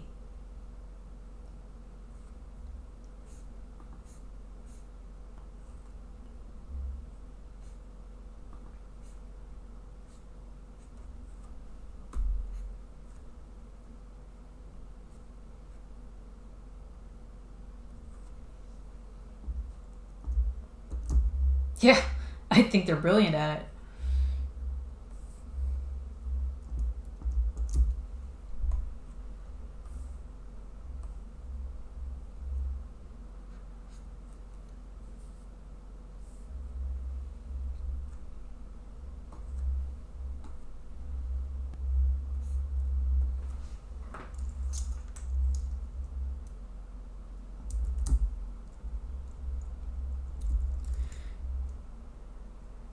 Sure.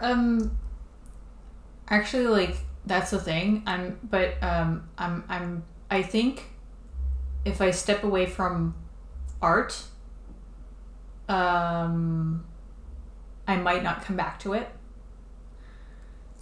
not be and not like never dragging, but more be like, well, I'm like earning money now, and if we have like a family in the future or whatever, then because that's the reason why I went freelance when I did, is because I was like, well, in a couple of years we might have a kid, and I do not want to like worry about providing for my kid at that point.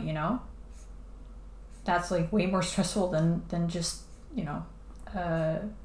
providing for yourself, also because you have like way more considerations with what's it called, like nursery school and stuff, that you have to pick them up in time, so you can't just like take any job because you have to be there at a certain time to pick them up again. Working on weekends is tougher.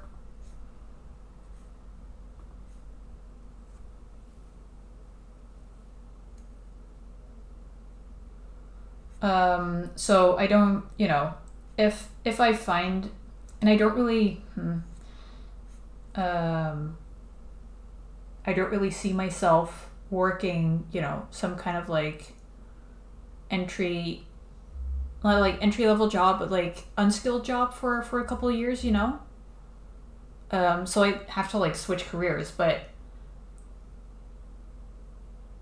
I'm not going to do that for a year and then come back to art. Like, I'm not going to invest in a whole education and then say like, okay, never mind, done this, I'm going back to art now, I think. And that's also kind of the thing. I don't think I could start up freelancing again as a side hustle to like build it out from to a safe place before I start fully freelancing again, because I've never had that energy to like work during the day but then also do like side gigs in the evening, because there's like, there's so many like family and friends obligations, stuff like chores around the house that you need to do just resting up. I've never had the energy to have like an actual side gig. What was I doing before? I was a visualizer. I was drawing, but I was a visualizer at like a company. And before that, that was my second job. And before that, I was a creative designer at a company. But I got like fired after 6 months because I was so bad at graphic design. So that's like, I'm not going back to that. Yeah, and with kids, like there's some people who have like side gigs where they're like, well, I just put my kid to bed after working all day, and now I'm working on my thing for a couple more hours, where I'm like, Jesus Christ. How?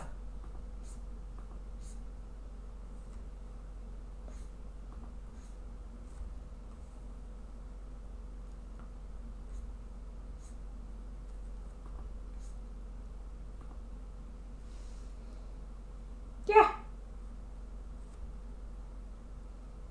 Exactly. I slept like really badly for like, I don't know, 3 days last week, like short in the sense of like, I don't know, maybe 6 hours, maybe like 5.5 or something. And then on Wednesday I got a migraine, so I'm kind of like, well, if I had to do this all the time, then I would, I'd be like in bed sick half the time.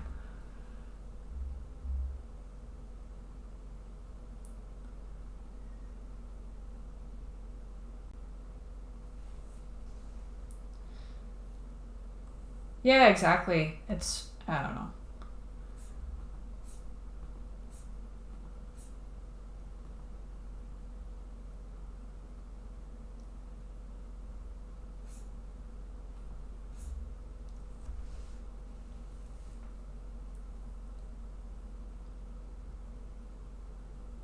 Well, first of all, welcome, heroic antagonist.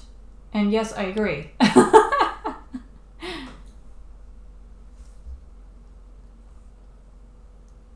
Yeah, full career switch would be like that would me being like, holy crap,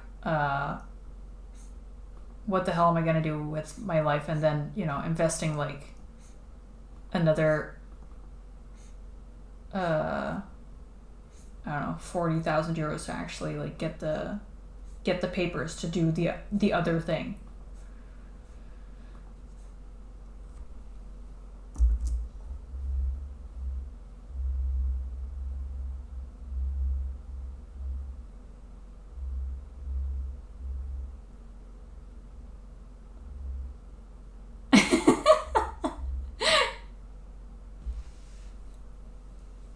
Yeah, that's the thing. Like, I always tell myself, like, oh, today I'm like home. I don't know, like alone or no obligations or whatever. We did all the groceries yesterday. It's like a Sunday, no family obligations. And I'm like, okay, today I will like clean and prepare everything for the next week, or I'll like finally fix the faucets that's been leaking or whatever, or I'll finally like do that painting that I've been wanting to do for so long. And then I get up and I have my breakfast and I'm like, oh, but I really feel like reading a book or like playing a game and just sit.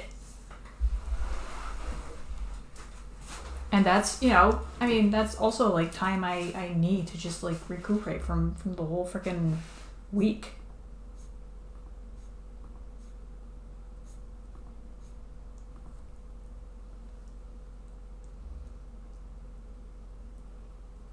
Go off into the.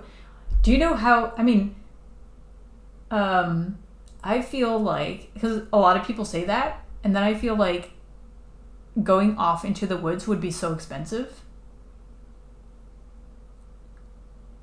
Because like houses there are so freaking expensive, and then you'd have to get your groceries at the really expensive um, uh, shops.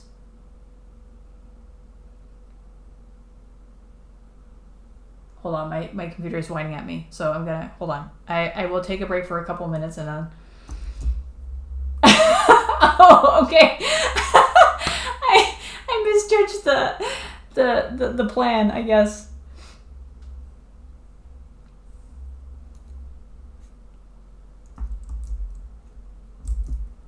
I was like, okay, we'll just live like hermits in the forest forever, but no. Yeah, I don't. I, I've I've seriously thought of like, am I suicidal? No, I'm definitely not suicidal. Definitely not. I'm not happy, but I'm not like I'm not happy with this whole situation, but I'm definitely not suicidal.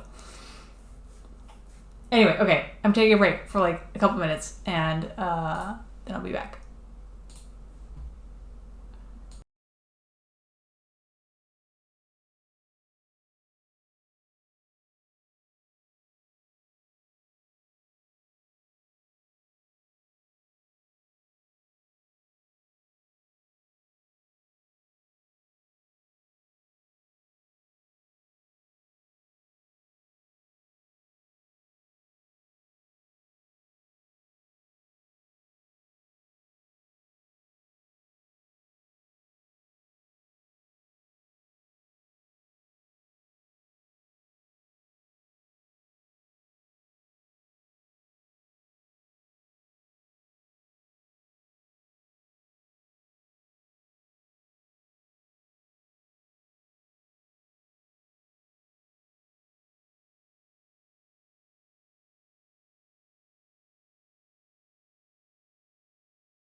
What kind of trade are you thinking about, Adam?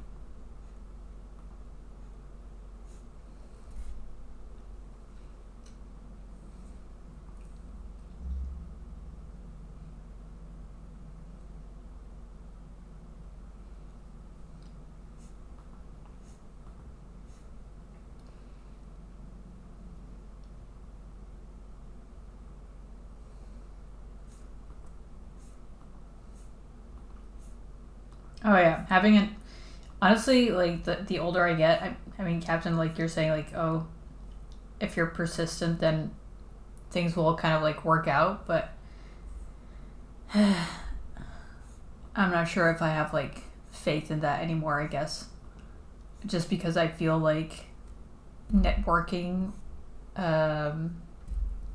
is like super important for anything.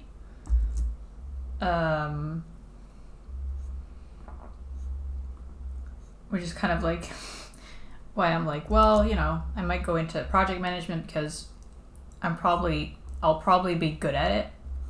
I think it's well paid enough, and I might also have like a network from like friends and family and stuff. So it might be easier for me to like transition into that compared to like becoming a plumber or whatever.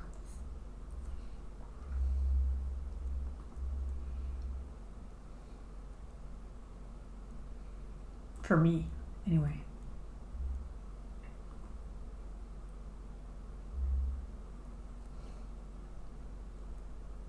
And yeah, I think it kind of like depends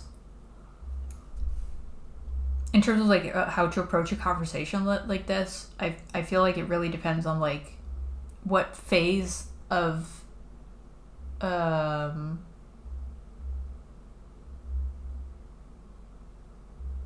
like what phase the artist is in, as in like, are they still grieving their career if they're like quitting art, or are they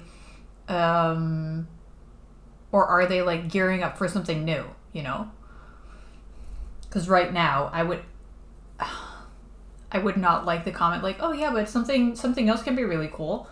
And it's kind of like, yeah, but that's not like, I'm not ready to be happy about something else that's cool. I'm sad right now about like my lost career, basically. My dream career,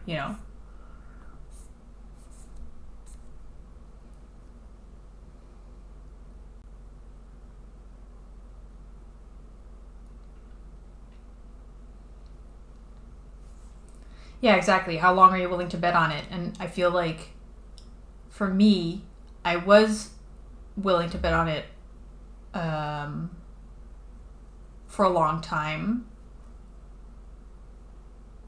But lately I've just kind of like, especially with like how many people I see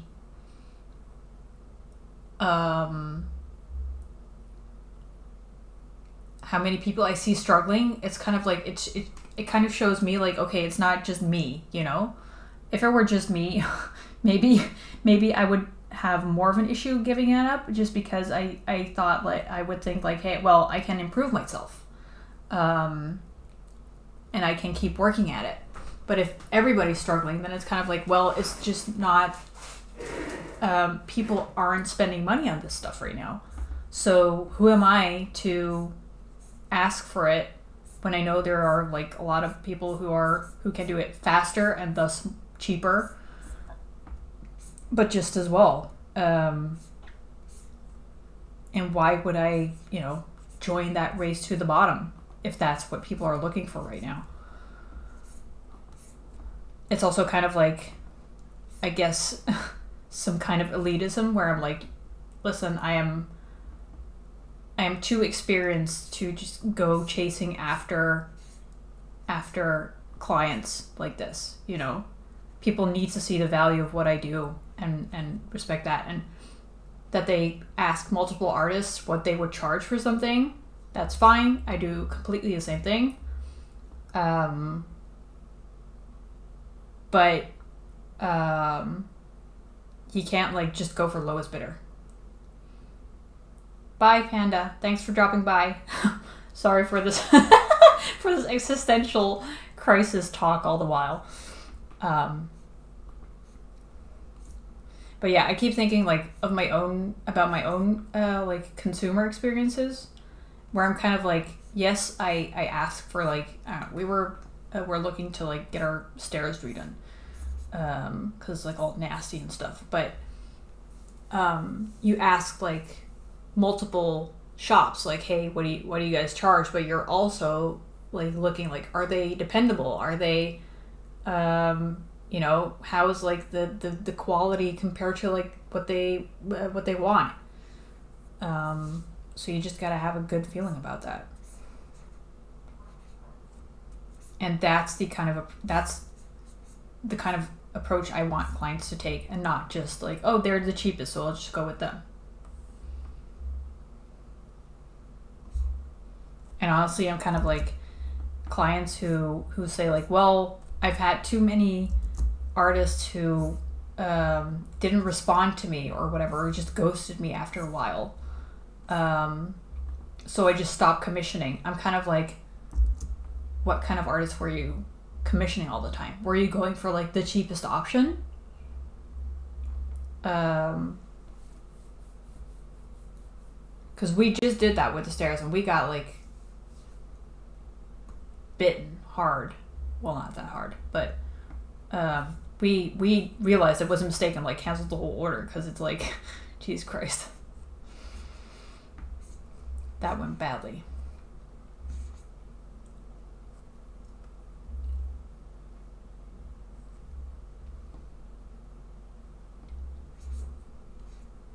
I mean, it's not my problem, but it just, for a second, I don't know, it just annoys me that like for a second it makes me doubt myself, like, oh, are artists being like too flaky about this stuff? But then I think like, wait a minute, what have they, you know? And it, like, it's only after like 5 minutes that I think like, hey, but what did they actually do? Like, I don't have the full picture here. I guess it just kind of like makes me annoyed that they made me doubt like my colleagues or myself or whatever.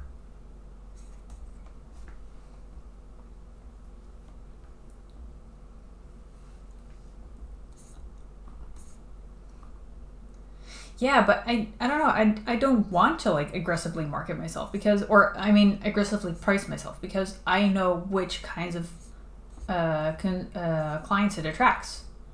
Like, anytime people have gone, have like tried to go for like the lowest price point on any job, I have hated the job. And that's not why I do this work, you know? Like, if I hate my job, then I might as well go like work at a supermarket, because then I'd hate my job just as much, but I earn more. And it's not like I'm using those pieces as portfolio pieces anyway, because usually those kinds of clients are micromanagers, and they want it exactly so you're not able to like take it to the level of a portfolio piece, because they're going to take it in a different direction. So honestly, like, every way I turn it, I don't see the profit. Like,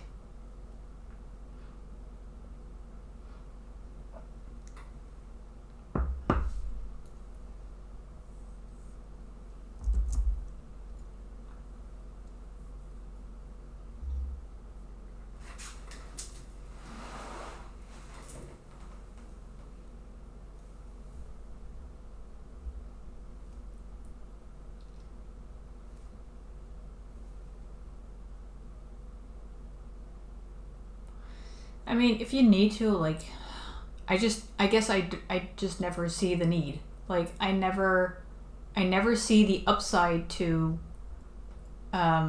selling your work below what it's worth, just because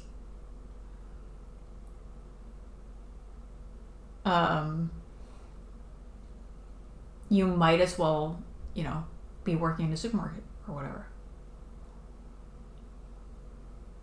I guess it's different for like people from like low income countries. If you're like in Indonesia, then you could probably get by fine on like, I don't know, 25% or something of what I need to earn to make minimum wage.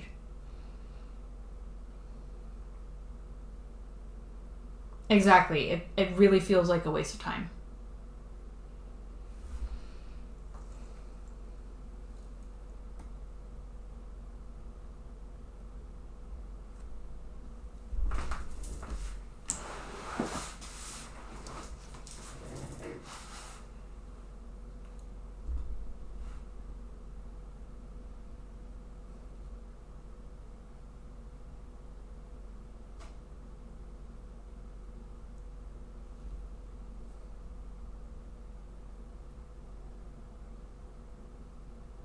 Yeah, definitely. I definitely remember the learning curve of handling clients and like having to have like the difficult conversations, and not daring to and procrastinating on it, and then you waited too long and it's even more awkward and you're even more scared and then you don't, and like I get it. I've been there.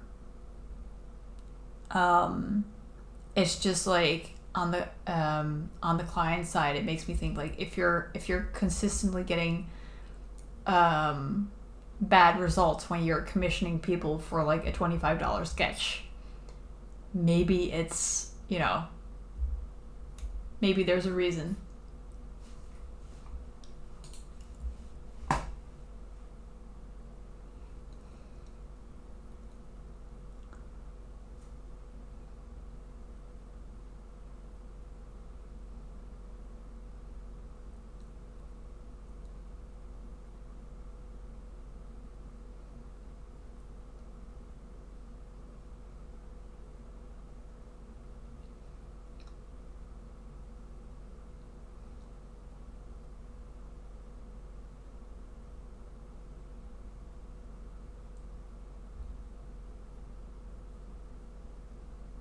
Yeah, it's tough, but like on your point about quality, it's tough to compromise on it. But honestly, I've always been fine just like doing what a client wants as long as I get paid well for it.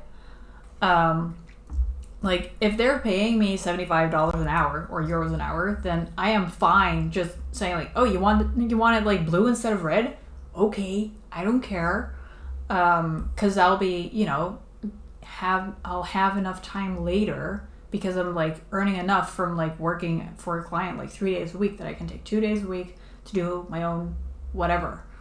Um, but but it's like it's got to be like it's like the three things. Is it three things?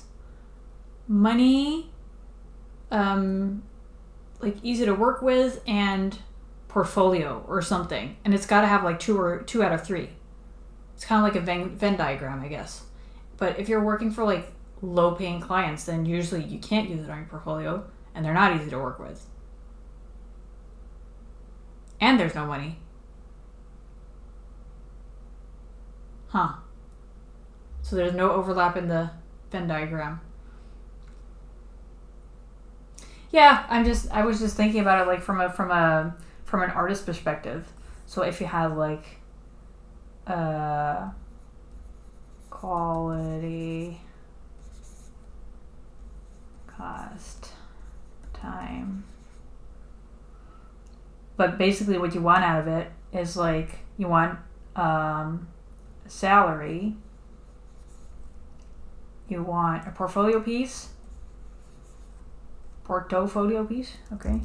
Portfolio. Oh, whoops. Get out. There we go. And you want a nice client. I guess that's basically what I want out of my jobs, I think.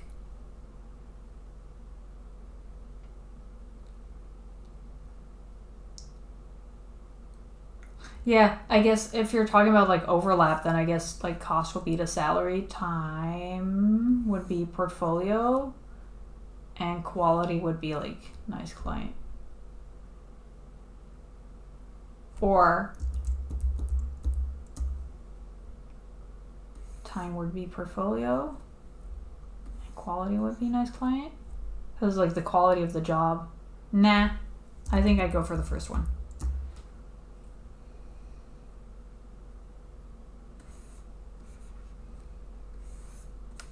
I think I'd draw the parallels that way.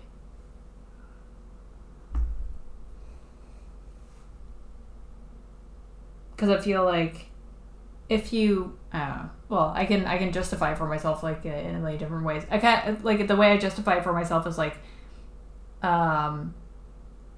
if you're working on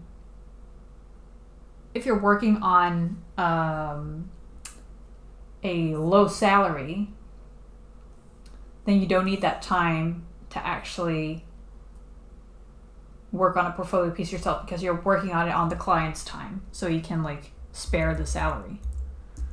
But if you don't have a nice client, then you're just gonna have a horrible time. Like it's also like it's so stressful to have a client that's not happy. I like lie awake at night where I'm like, crap, they're gonna be mad. Are they mad? And I already get that from like people who like don't respond. I had a client who like they seemed happy enough and like really speedy in their replies throughout like the job, and then I sent over the final. And I said like, hey, I think I said like, I hope you like it or something, and if you do like it, then could you like write me a testimonial or something for me to put on my website?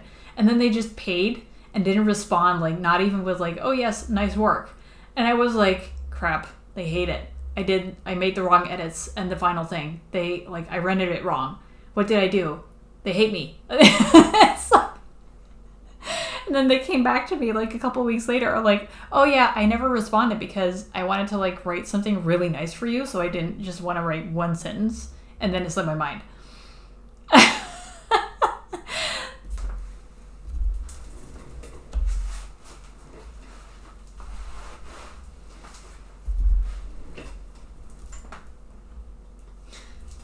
So yeah, that was me like stressing out about the opposite, about that they were actually, well, they got back to me because I sent them an email later on, like a week or two later, saying like, hey, just a friendly reminder, like if you could, I'd really love it if you wrote a testimonial. And they were like, oh crap, it slipped my mind, but I really want I didn't respond at first because I wanted to like write something, better.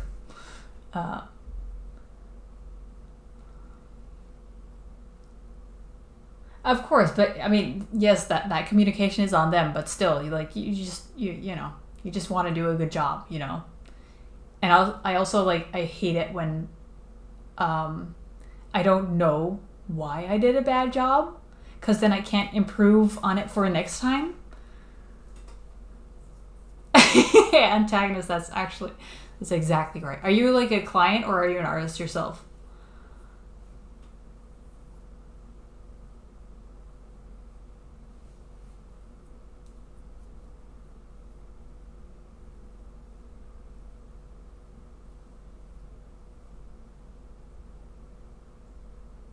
Yeah, oh yeah, that sucks. Ghosting sucks.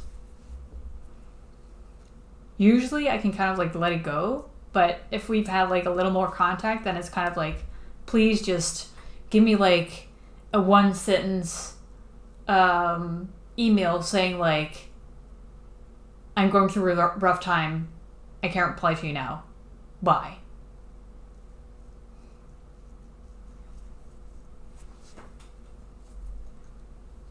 Though usually, like, following up with someone, like a week or a couple weeks later does help.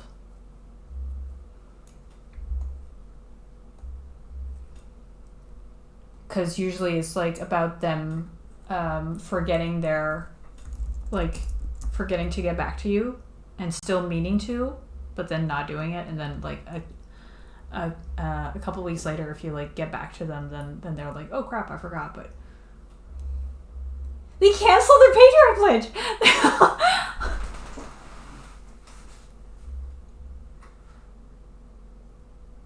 What the fuck? But that kind of sounds like.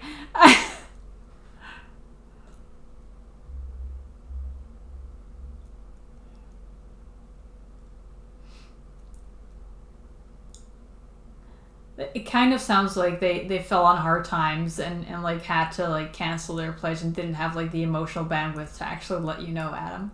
Honestly, I mean, I get it. Like, I'd feel the exact same way. Yeah, I get it.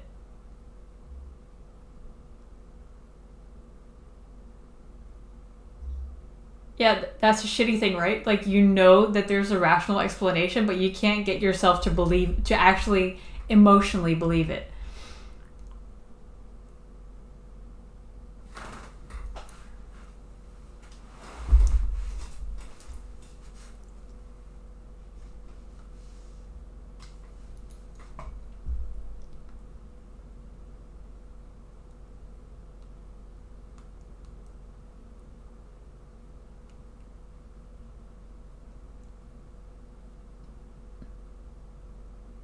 Yeah, I usually say the same thing. Unless I'm like really done with it, then I say like, "Oh, this is the final. Good luck. Please pay me."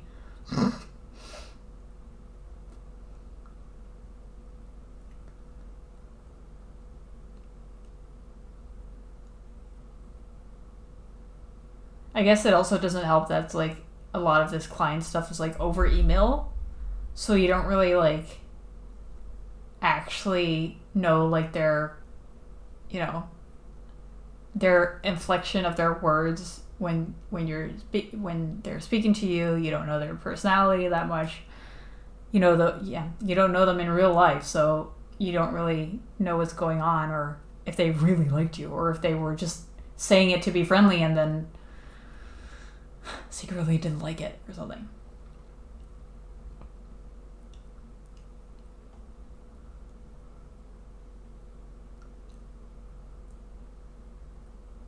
Yeah, I get that.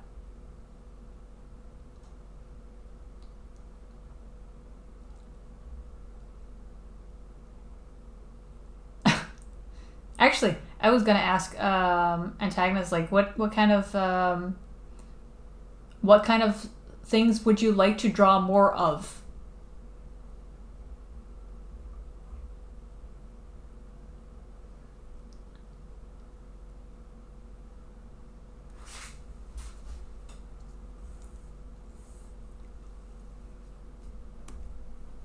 If you're saying like you're trying to get yourself to draw more.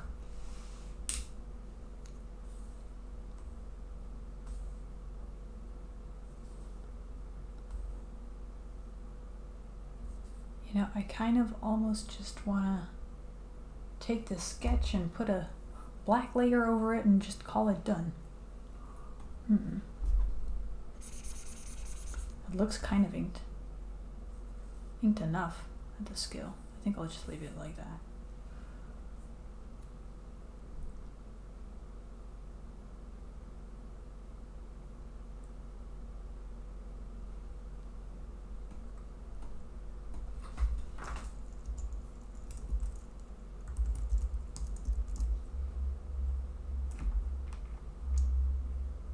Oh, I was asking heroic antagonists like what kind of stuff they would like to draw more of, because they said like they're in IT but would like to draw more.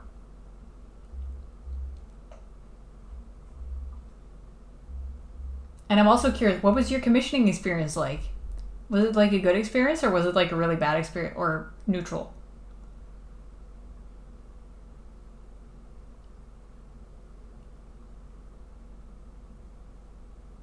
No problem. I mean, Nika, if you want, then you can also tell me what you like to draw. I don't mind hearing that.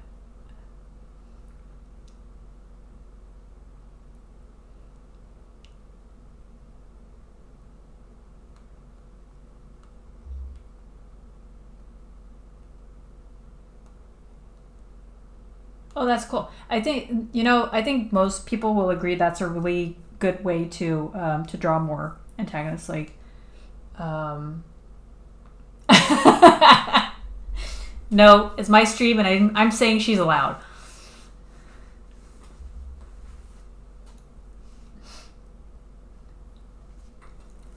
But yeah, I feel like a lot of that's like how I drew a lot. Like when I was in my teens, just like um, having characters that I wanted to like put in all kinds of situations. And I don't think it's bad to like stick to paper if you're if you're not confident about moving to digital. Like a lot of the response that I give to people where they're like, what kind of equipment do I need to like start drawing? I'm kind of like, well, just pencil and paper. Just start with like paper and like making marks. Well, I mean, it's like, digital just gives like so many choices at once. It's kind of like AI. AI. I'm reading AI and I'm like just blurting it out. I was gonna say like, it's like oils. I was gonna say, where you're kind of like, oh, there's so many options. I have no idea what the frick I'm doing.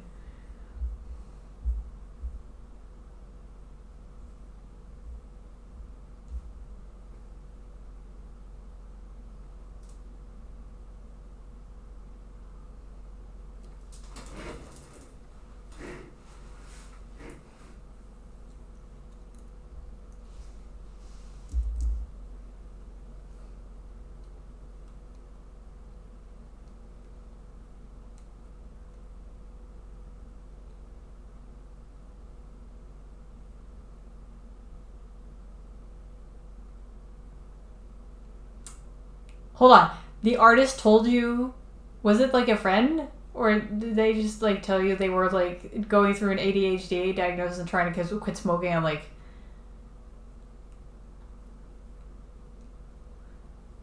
there's so many things going on. Okay, AI. So first of all, like I don't I feel like people should be like a lot more nuanced about AI. Not AI like generating, because I don't think that's cool, but like I love what's happening with AI in the medical field right now. So I do applaud that. So everybody's saying like AI sucks point blank. I'm like, nope, I don't agree. Right. I guess that's the. Were you there back in chat when Nika was saying how like artists have kind of like an this weird juxtaposition about like marketing themselves, where they're on the one hand they want to be like really personable and like authentic about what they're going through and stuff, but on the other hand they like need to like market themselves as a business, and how hard it can be to be between that kind of stuff. It's not your responsibility that they're like trying to quit smoking, but yeah.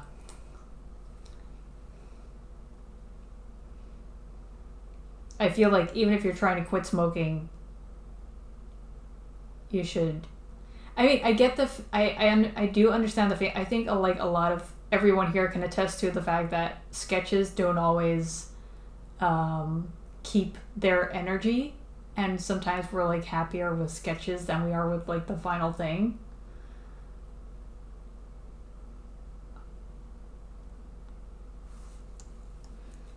But yeah, that sucks. That it was like that. At least it wasn't like a, I don't know, $500 or $1,500 commission.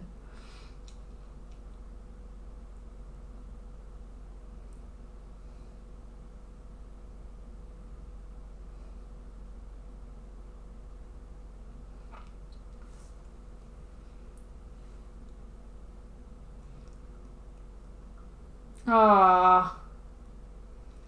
Moose!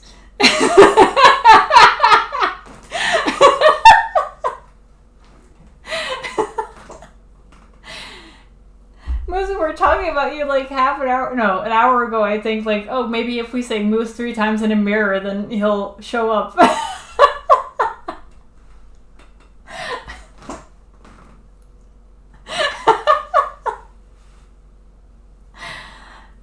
This is like a summoning spell, except a casting time of like an hour.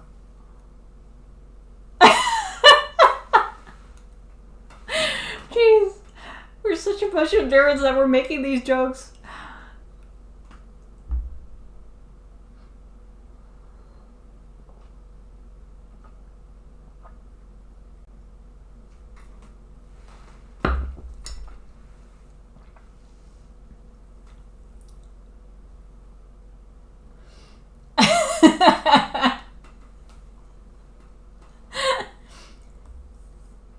Well, I mean, it's been like a nice. It's definitely at its busiest now, but if I stream earlier, then I have like another regular who always comes in and then has to leave because of, I don't know, meetings or whatever. So yeah. Unfortunately, there's no ideal time.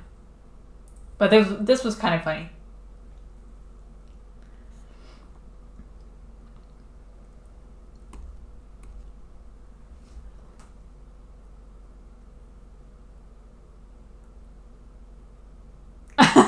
Well, honestly, like it's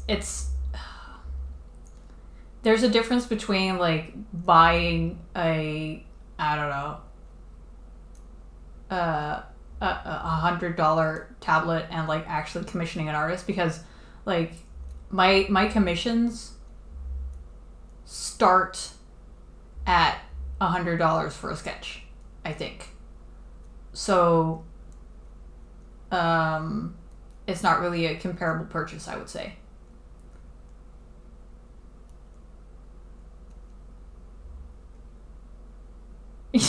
Yeah, exactly. What's the solution to getting everyone in your stream? Just always be streaming.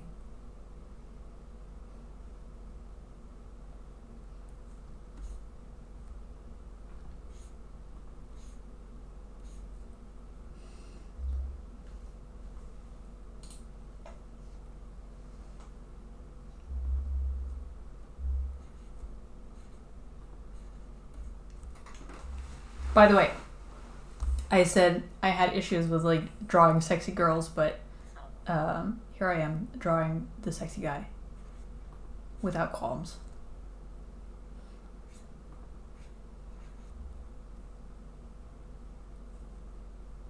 At least I don't know if you find him sexy, but at least he has like his tits out.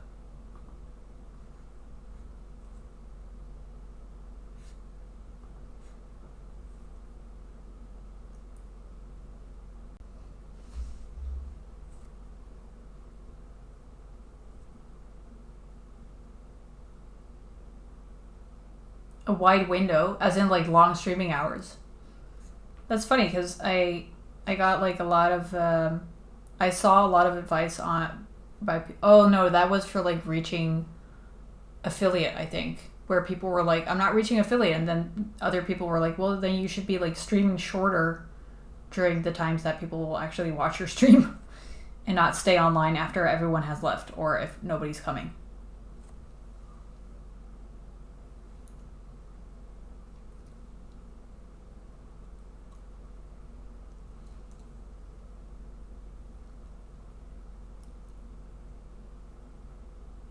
Eight hours? What, a day?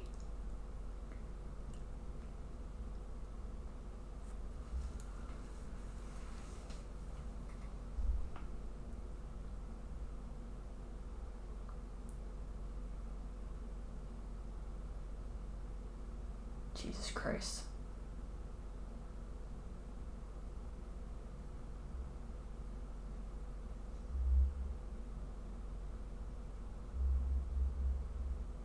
Like 8 hours a day is like Ugh.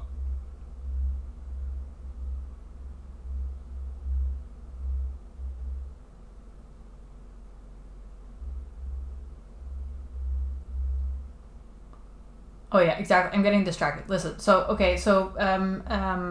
antagonist, like, I mean, I agree with what Nika's saying. What Ryutsu is saying, I should say. Like, communication is key, and like getting um um getting deadlines and then sticking to them is like key. And you, like, despite what they're going through, I feel like you can keep them to that. Like, if they miss one deadline because they said, like, oh, all of a sudden, I don't know, my kid's dying or whatever. My kid's in the hospital. They had an accident. Then sure, you know, you miss a deadline, but still, like, after that, you're like, okay, they should be responsible enough to say, like, listen, I can't commit to anything for the next 2 weeks because I'm, like, helping. I know. That's why I corrected myself.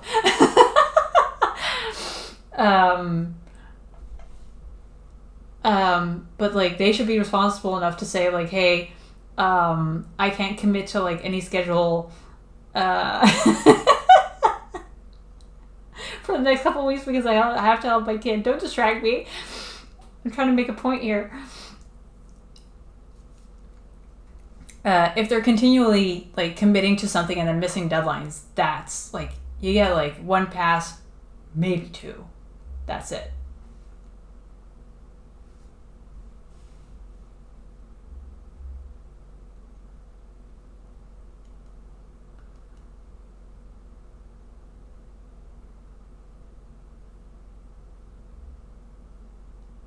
Yeah, for me that would be, like, too much. Like, after, like, streaming like this is super fun, especially if the stream is, like, busy like this. But because, you know, like, if there's, like, multiple people in the chat, then the conversation also kind of, like, keeps itself going. Or if there's, like, someone who chats a lot, like Nika, you know, and, like, comes up with like, their own subjects and stuff to talk about. But if you're, like, constantly, like, having to, if you know there's, like, someone in the chat and you constantly have to, like, think of subjects for people to talk about, then that wears me down real fast, and I definitely need a week to recuperate from that. So that's why I do, like, Tuesday afternoons, and I don't think I'll be able to, like, do much more than that anytime soon. Maybe never again. Oh, see, that's me saying what's in chat again. There we go.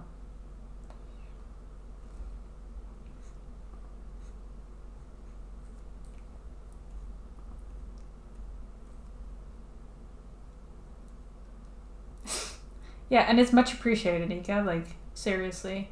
Because it does, like, take a lot of the,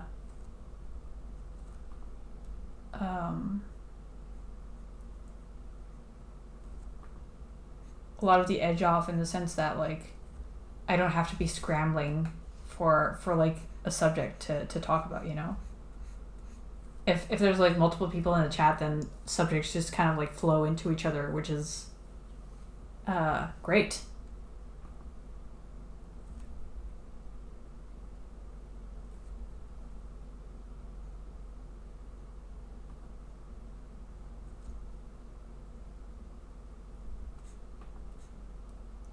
Then I don't have to think so hard.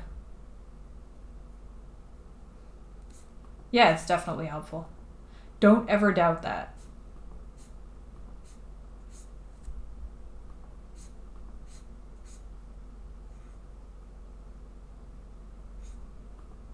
I mean, like, why else are we streaming if not to have a conversation?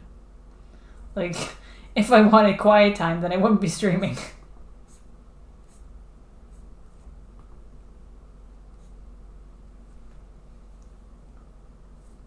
That's why I have the freaking bot who's like, got any questions? Ask me something, because otherwise, there's nothing.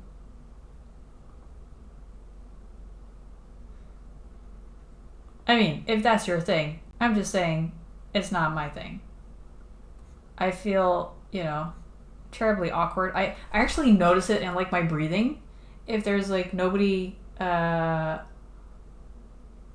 in the stream, or if like I know there's like two people watching but nobody's talking, I my breathing gets like, how you can like breathe in your belly but also like really high in your chest, and like the chest breathing is like the really stressful kind. That's what I start to do when there's like people watching but not chatting.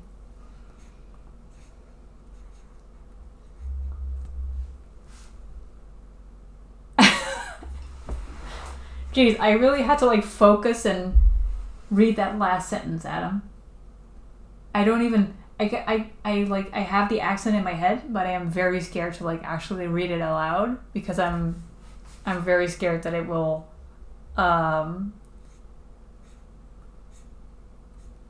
sound ridiculous. I'm pretty sure it will because I'm not good at like impersonations and that kind of stuff.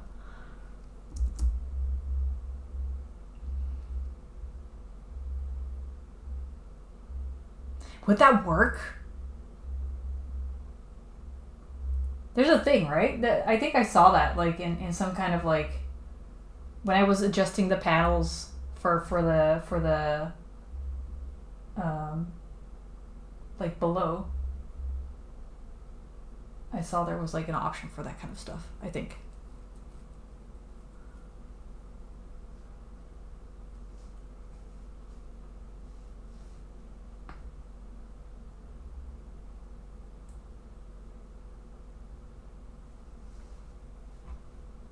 Holy shit.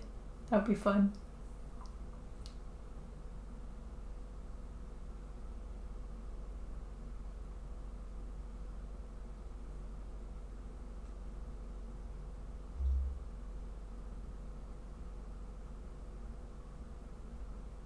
Yeah, I guess, Captain. I don't know. It's like I'm still worried that people are like watching. Like, I'm here, so what if people are watching and then I don't know, make some stupid mistake and they see it, but they're not distracted by me talking or something. I don't know. It's just weird. Like, not that I'm like faulting anyone for lurking, because that's actually what I usually do too in chats. Like, if I don't know them, like, why would I chat with them, So I'm actually commending a lot of you for like just dropping in and saying like, hi.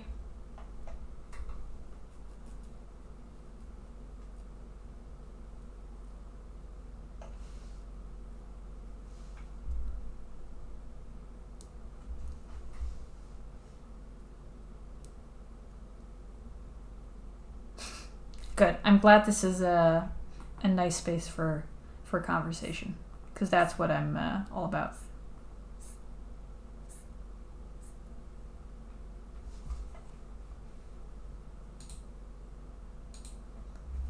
And that sense, I'm a very like, how there's like people with like, how kids are more like about like actions, like doing things together.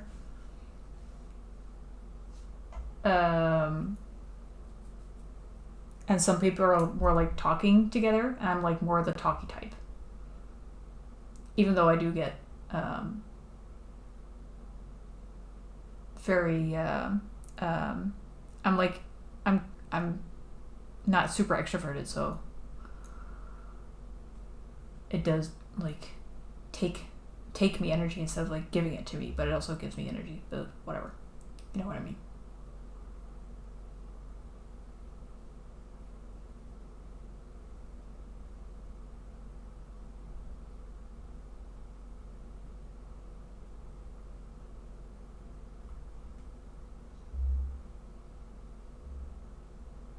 Wait, you didn't know me until you lurked, Moose?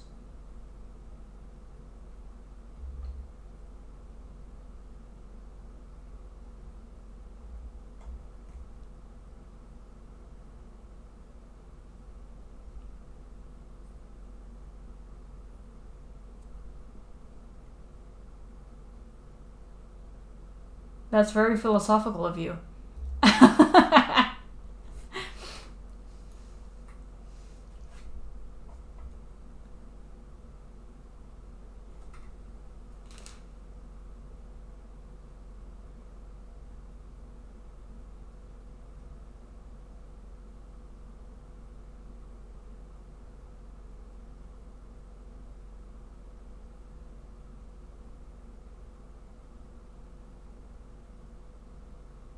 Wait, what's your point?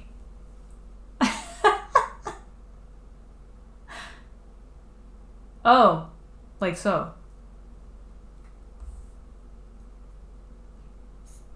Yeah, I guess feeling like I have a podium does help me open up. It also helps that I don't get a chance to actually think about what I'm saying. Because when I'm writing social posts or something, I'm like type, backspace, backspace. Oh, this is a better word. Right. Thank you, Moose, for explaining my own point to me.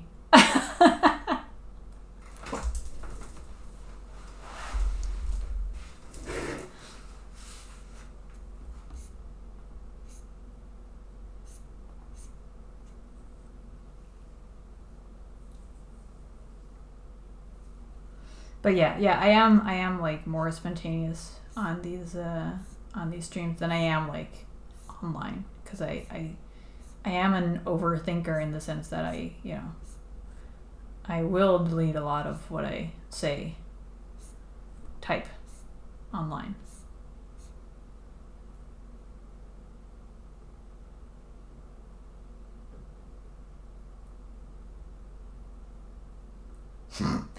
Okay, so what would the percentage be like where you start to talk to people and then you find out that you hate them?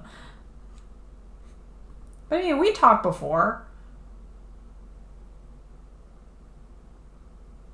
We talked before I streamed. On your stream with Joby. Kind of.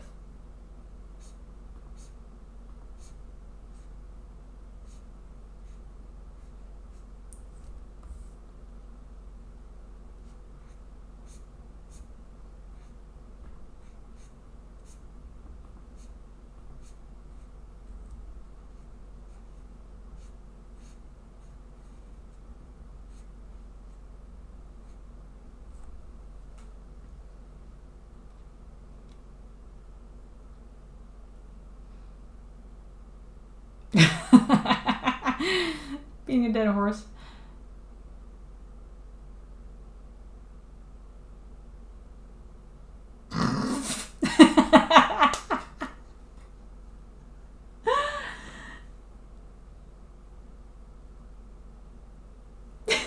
I can totally see like the deadpan way you say instant leave, like.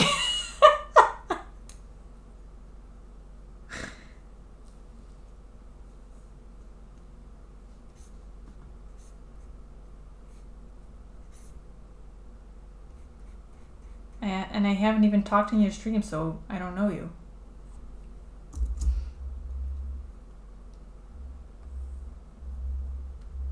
Oh no, we have. I just said that. Jesus Christ.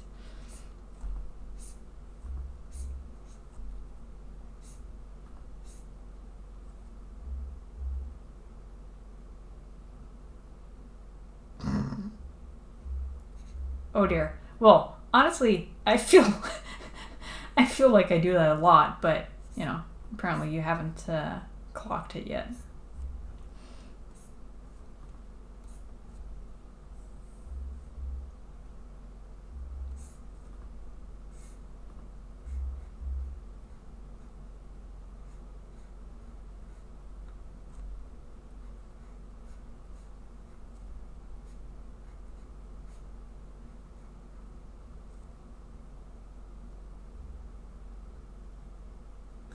Yeah, I get that.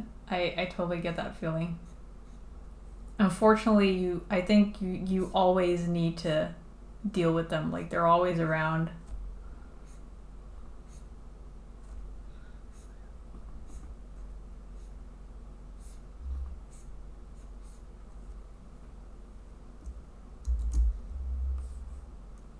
But at least you don't have to, watch them on stream for fun. Like, you can decide that for yourself. I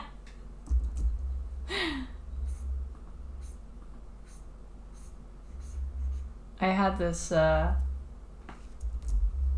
on Blue Sky like a week or so ago. Well, it wasn't an instant hate, but it was like where I had a conversation. I was like, God, I hate this guy's attitude. Like, Jesus Christ, I just can't with this guy.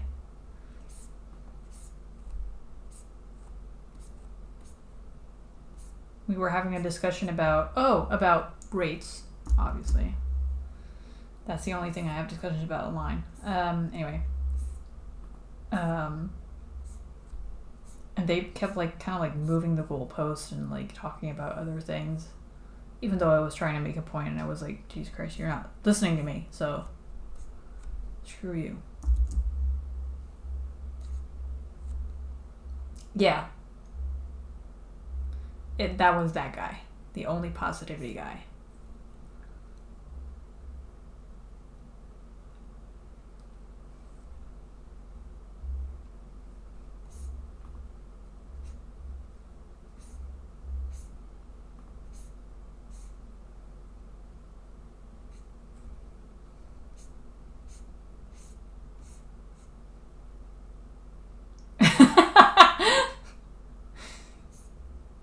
I mean, well, you've seen me. I'm dark as fuck.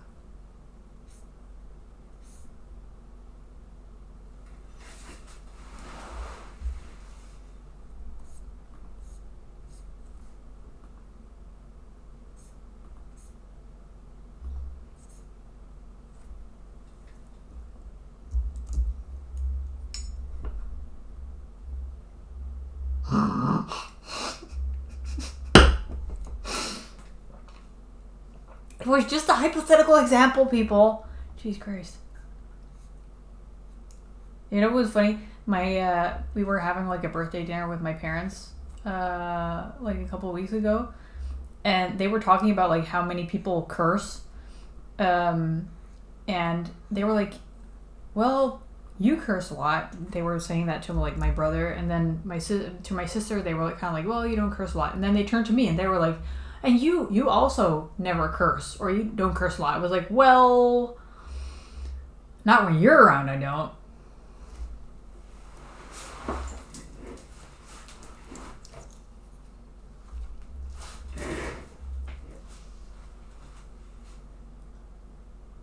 Really? Gee, what do you say to them that they're that angry that they want to like message you from another account? Or are they just mad at being blocked?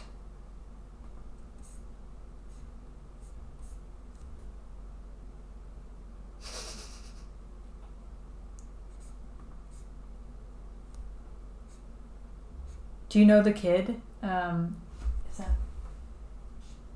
that says like fuck off?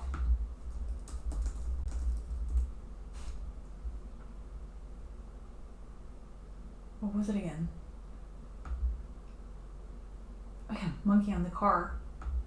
I think.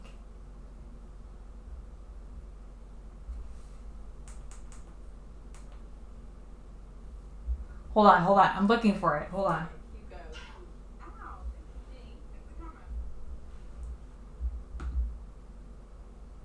I'm looking for the soundbite version.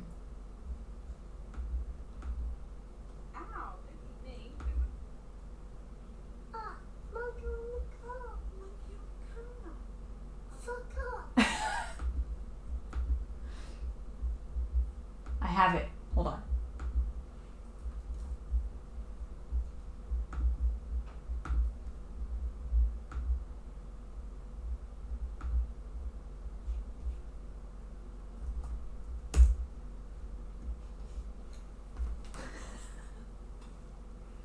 It's like the final 2 seconds or something that he finally says it. My husband loves to quote this one to me.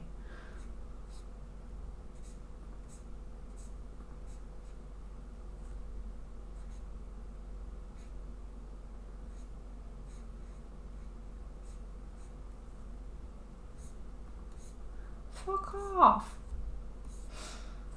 I would be mortified if my kid said that, but okay. If it's someone else's kid, that is funny.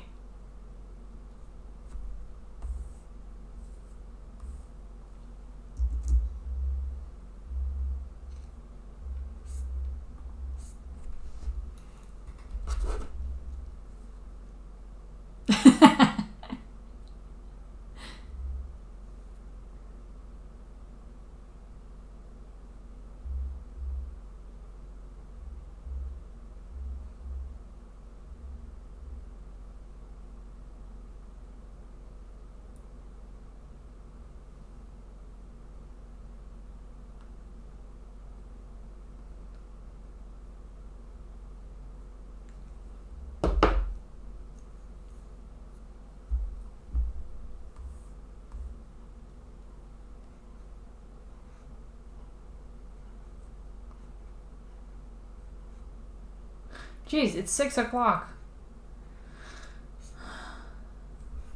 Time flies when you're having fun.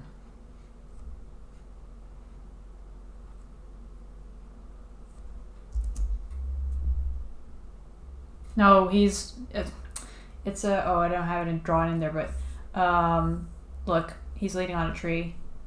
I just don't have it drawn in there because I have the scene, the background that I want in my head, but I was kind of like, I'll design the background around the characters instead of the other way around.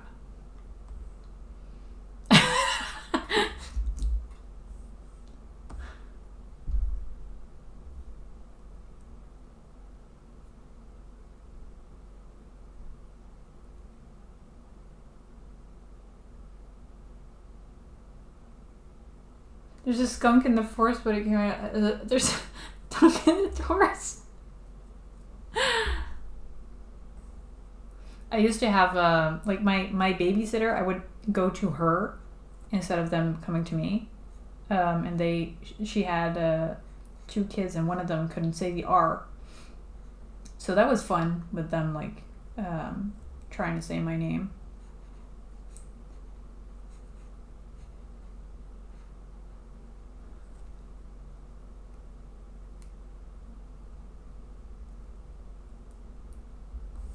I think most of the time I was just called Reagan.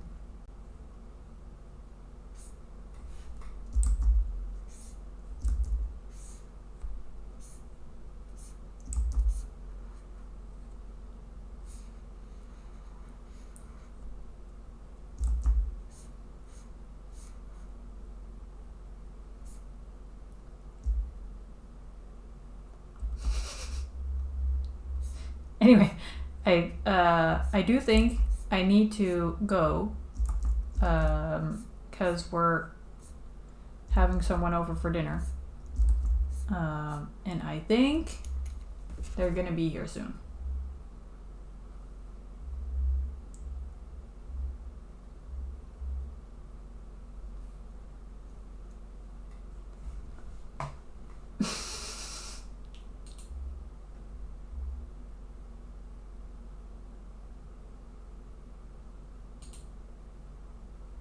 How do you even...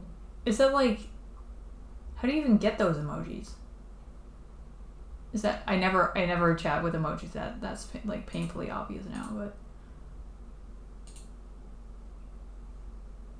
God, how do I get rid of the emojis now? Oh, there we go. Only good things, Moose.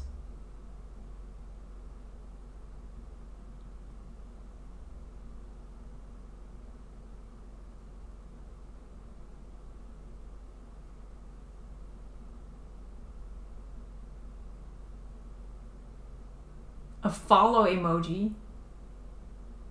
Oh, as in you get it if you follow them. Jeez, great. There are still so many intricacies about Twitter that I that I don't understand. Oh well, in time. This is the fun way of discovering a new platform. Just like doing the thing and then discovering that you know nothing. What did I say? Twitter? I meant Twitch.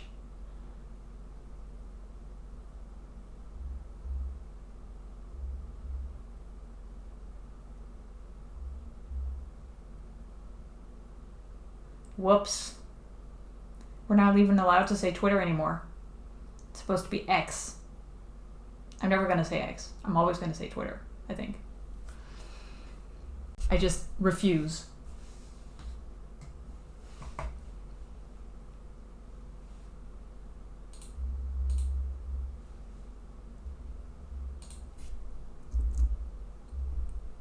Anyway, thanks for hanging out. Oh, really? Thanks for letting me know. Because, yeah, it does help to kind of, like, know, you know, where my efforts pay off. So I'm really happy that you told me.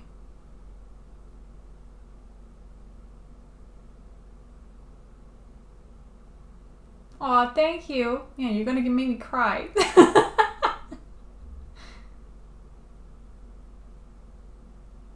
Yeah, exactly. Let's complain together. Good times. This was a lot of fun, by the way. Like, thank you all for like making my first stream back. For like the 4 that I'll have before I need to like pencil more pages again. Geez, thanks, Moose. That's actually, you know, if you watch the VOD back, that's actually what you'll see. What was, you know, my conclusion earlier. So thanks for confirming that. But yeah. Well then, you know, give me money so I can devote more time to penciling pages. It's that simple. You pay me, I do what you demand.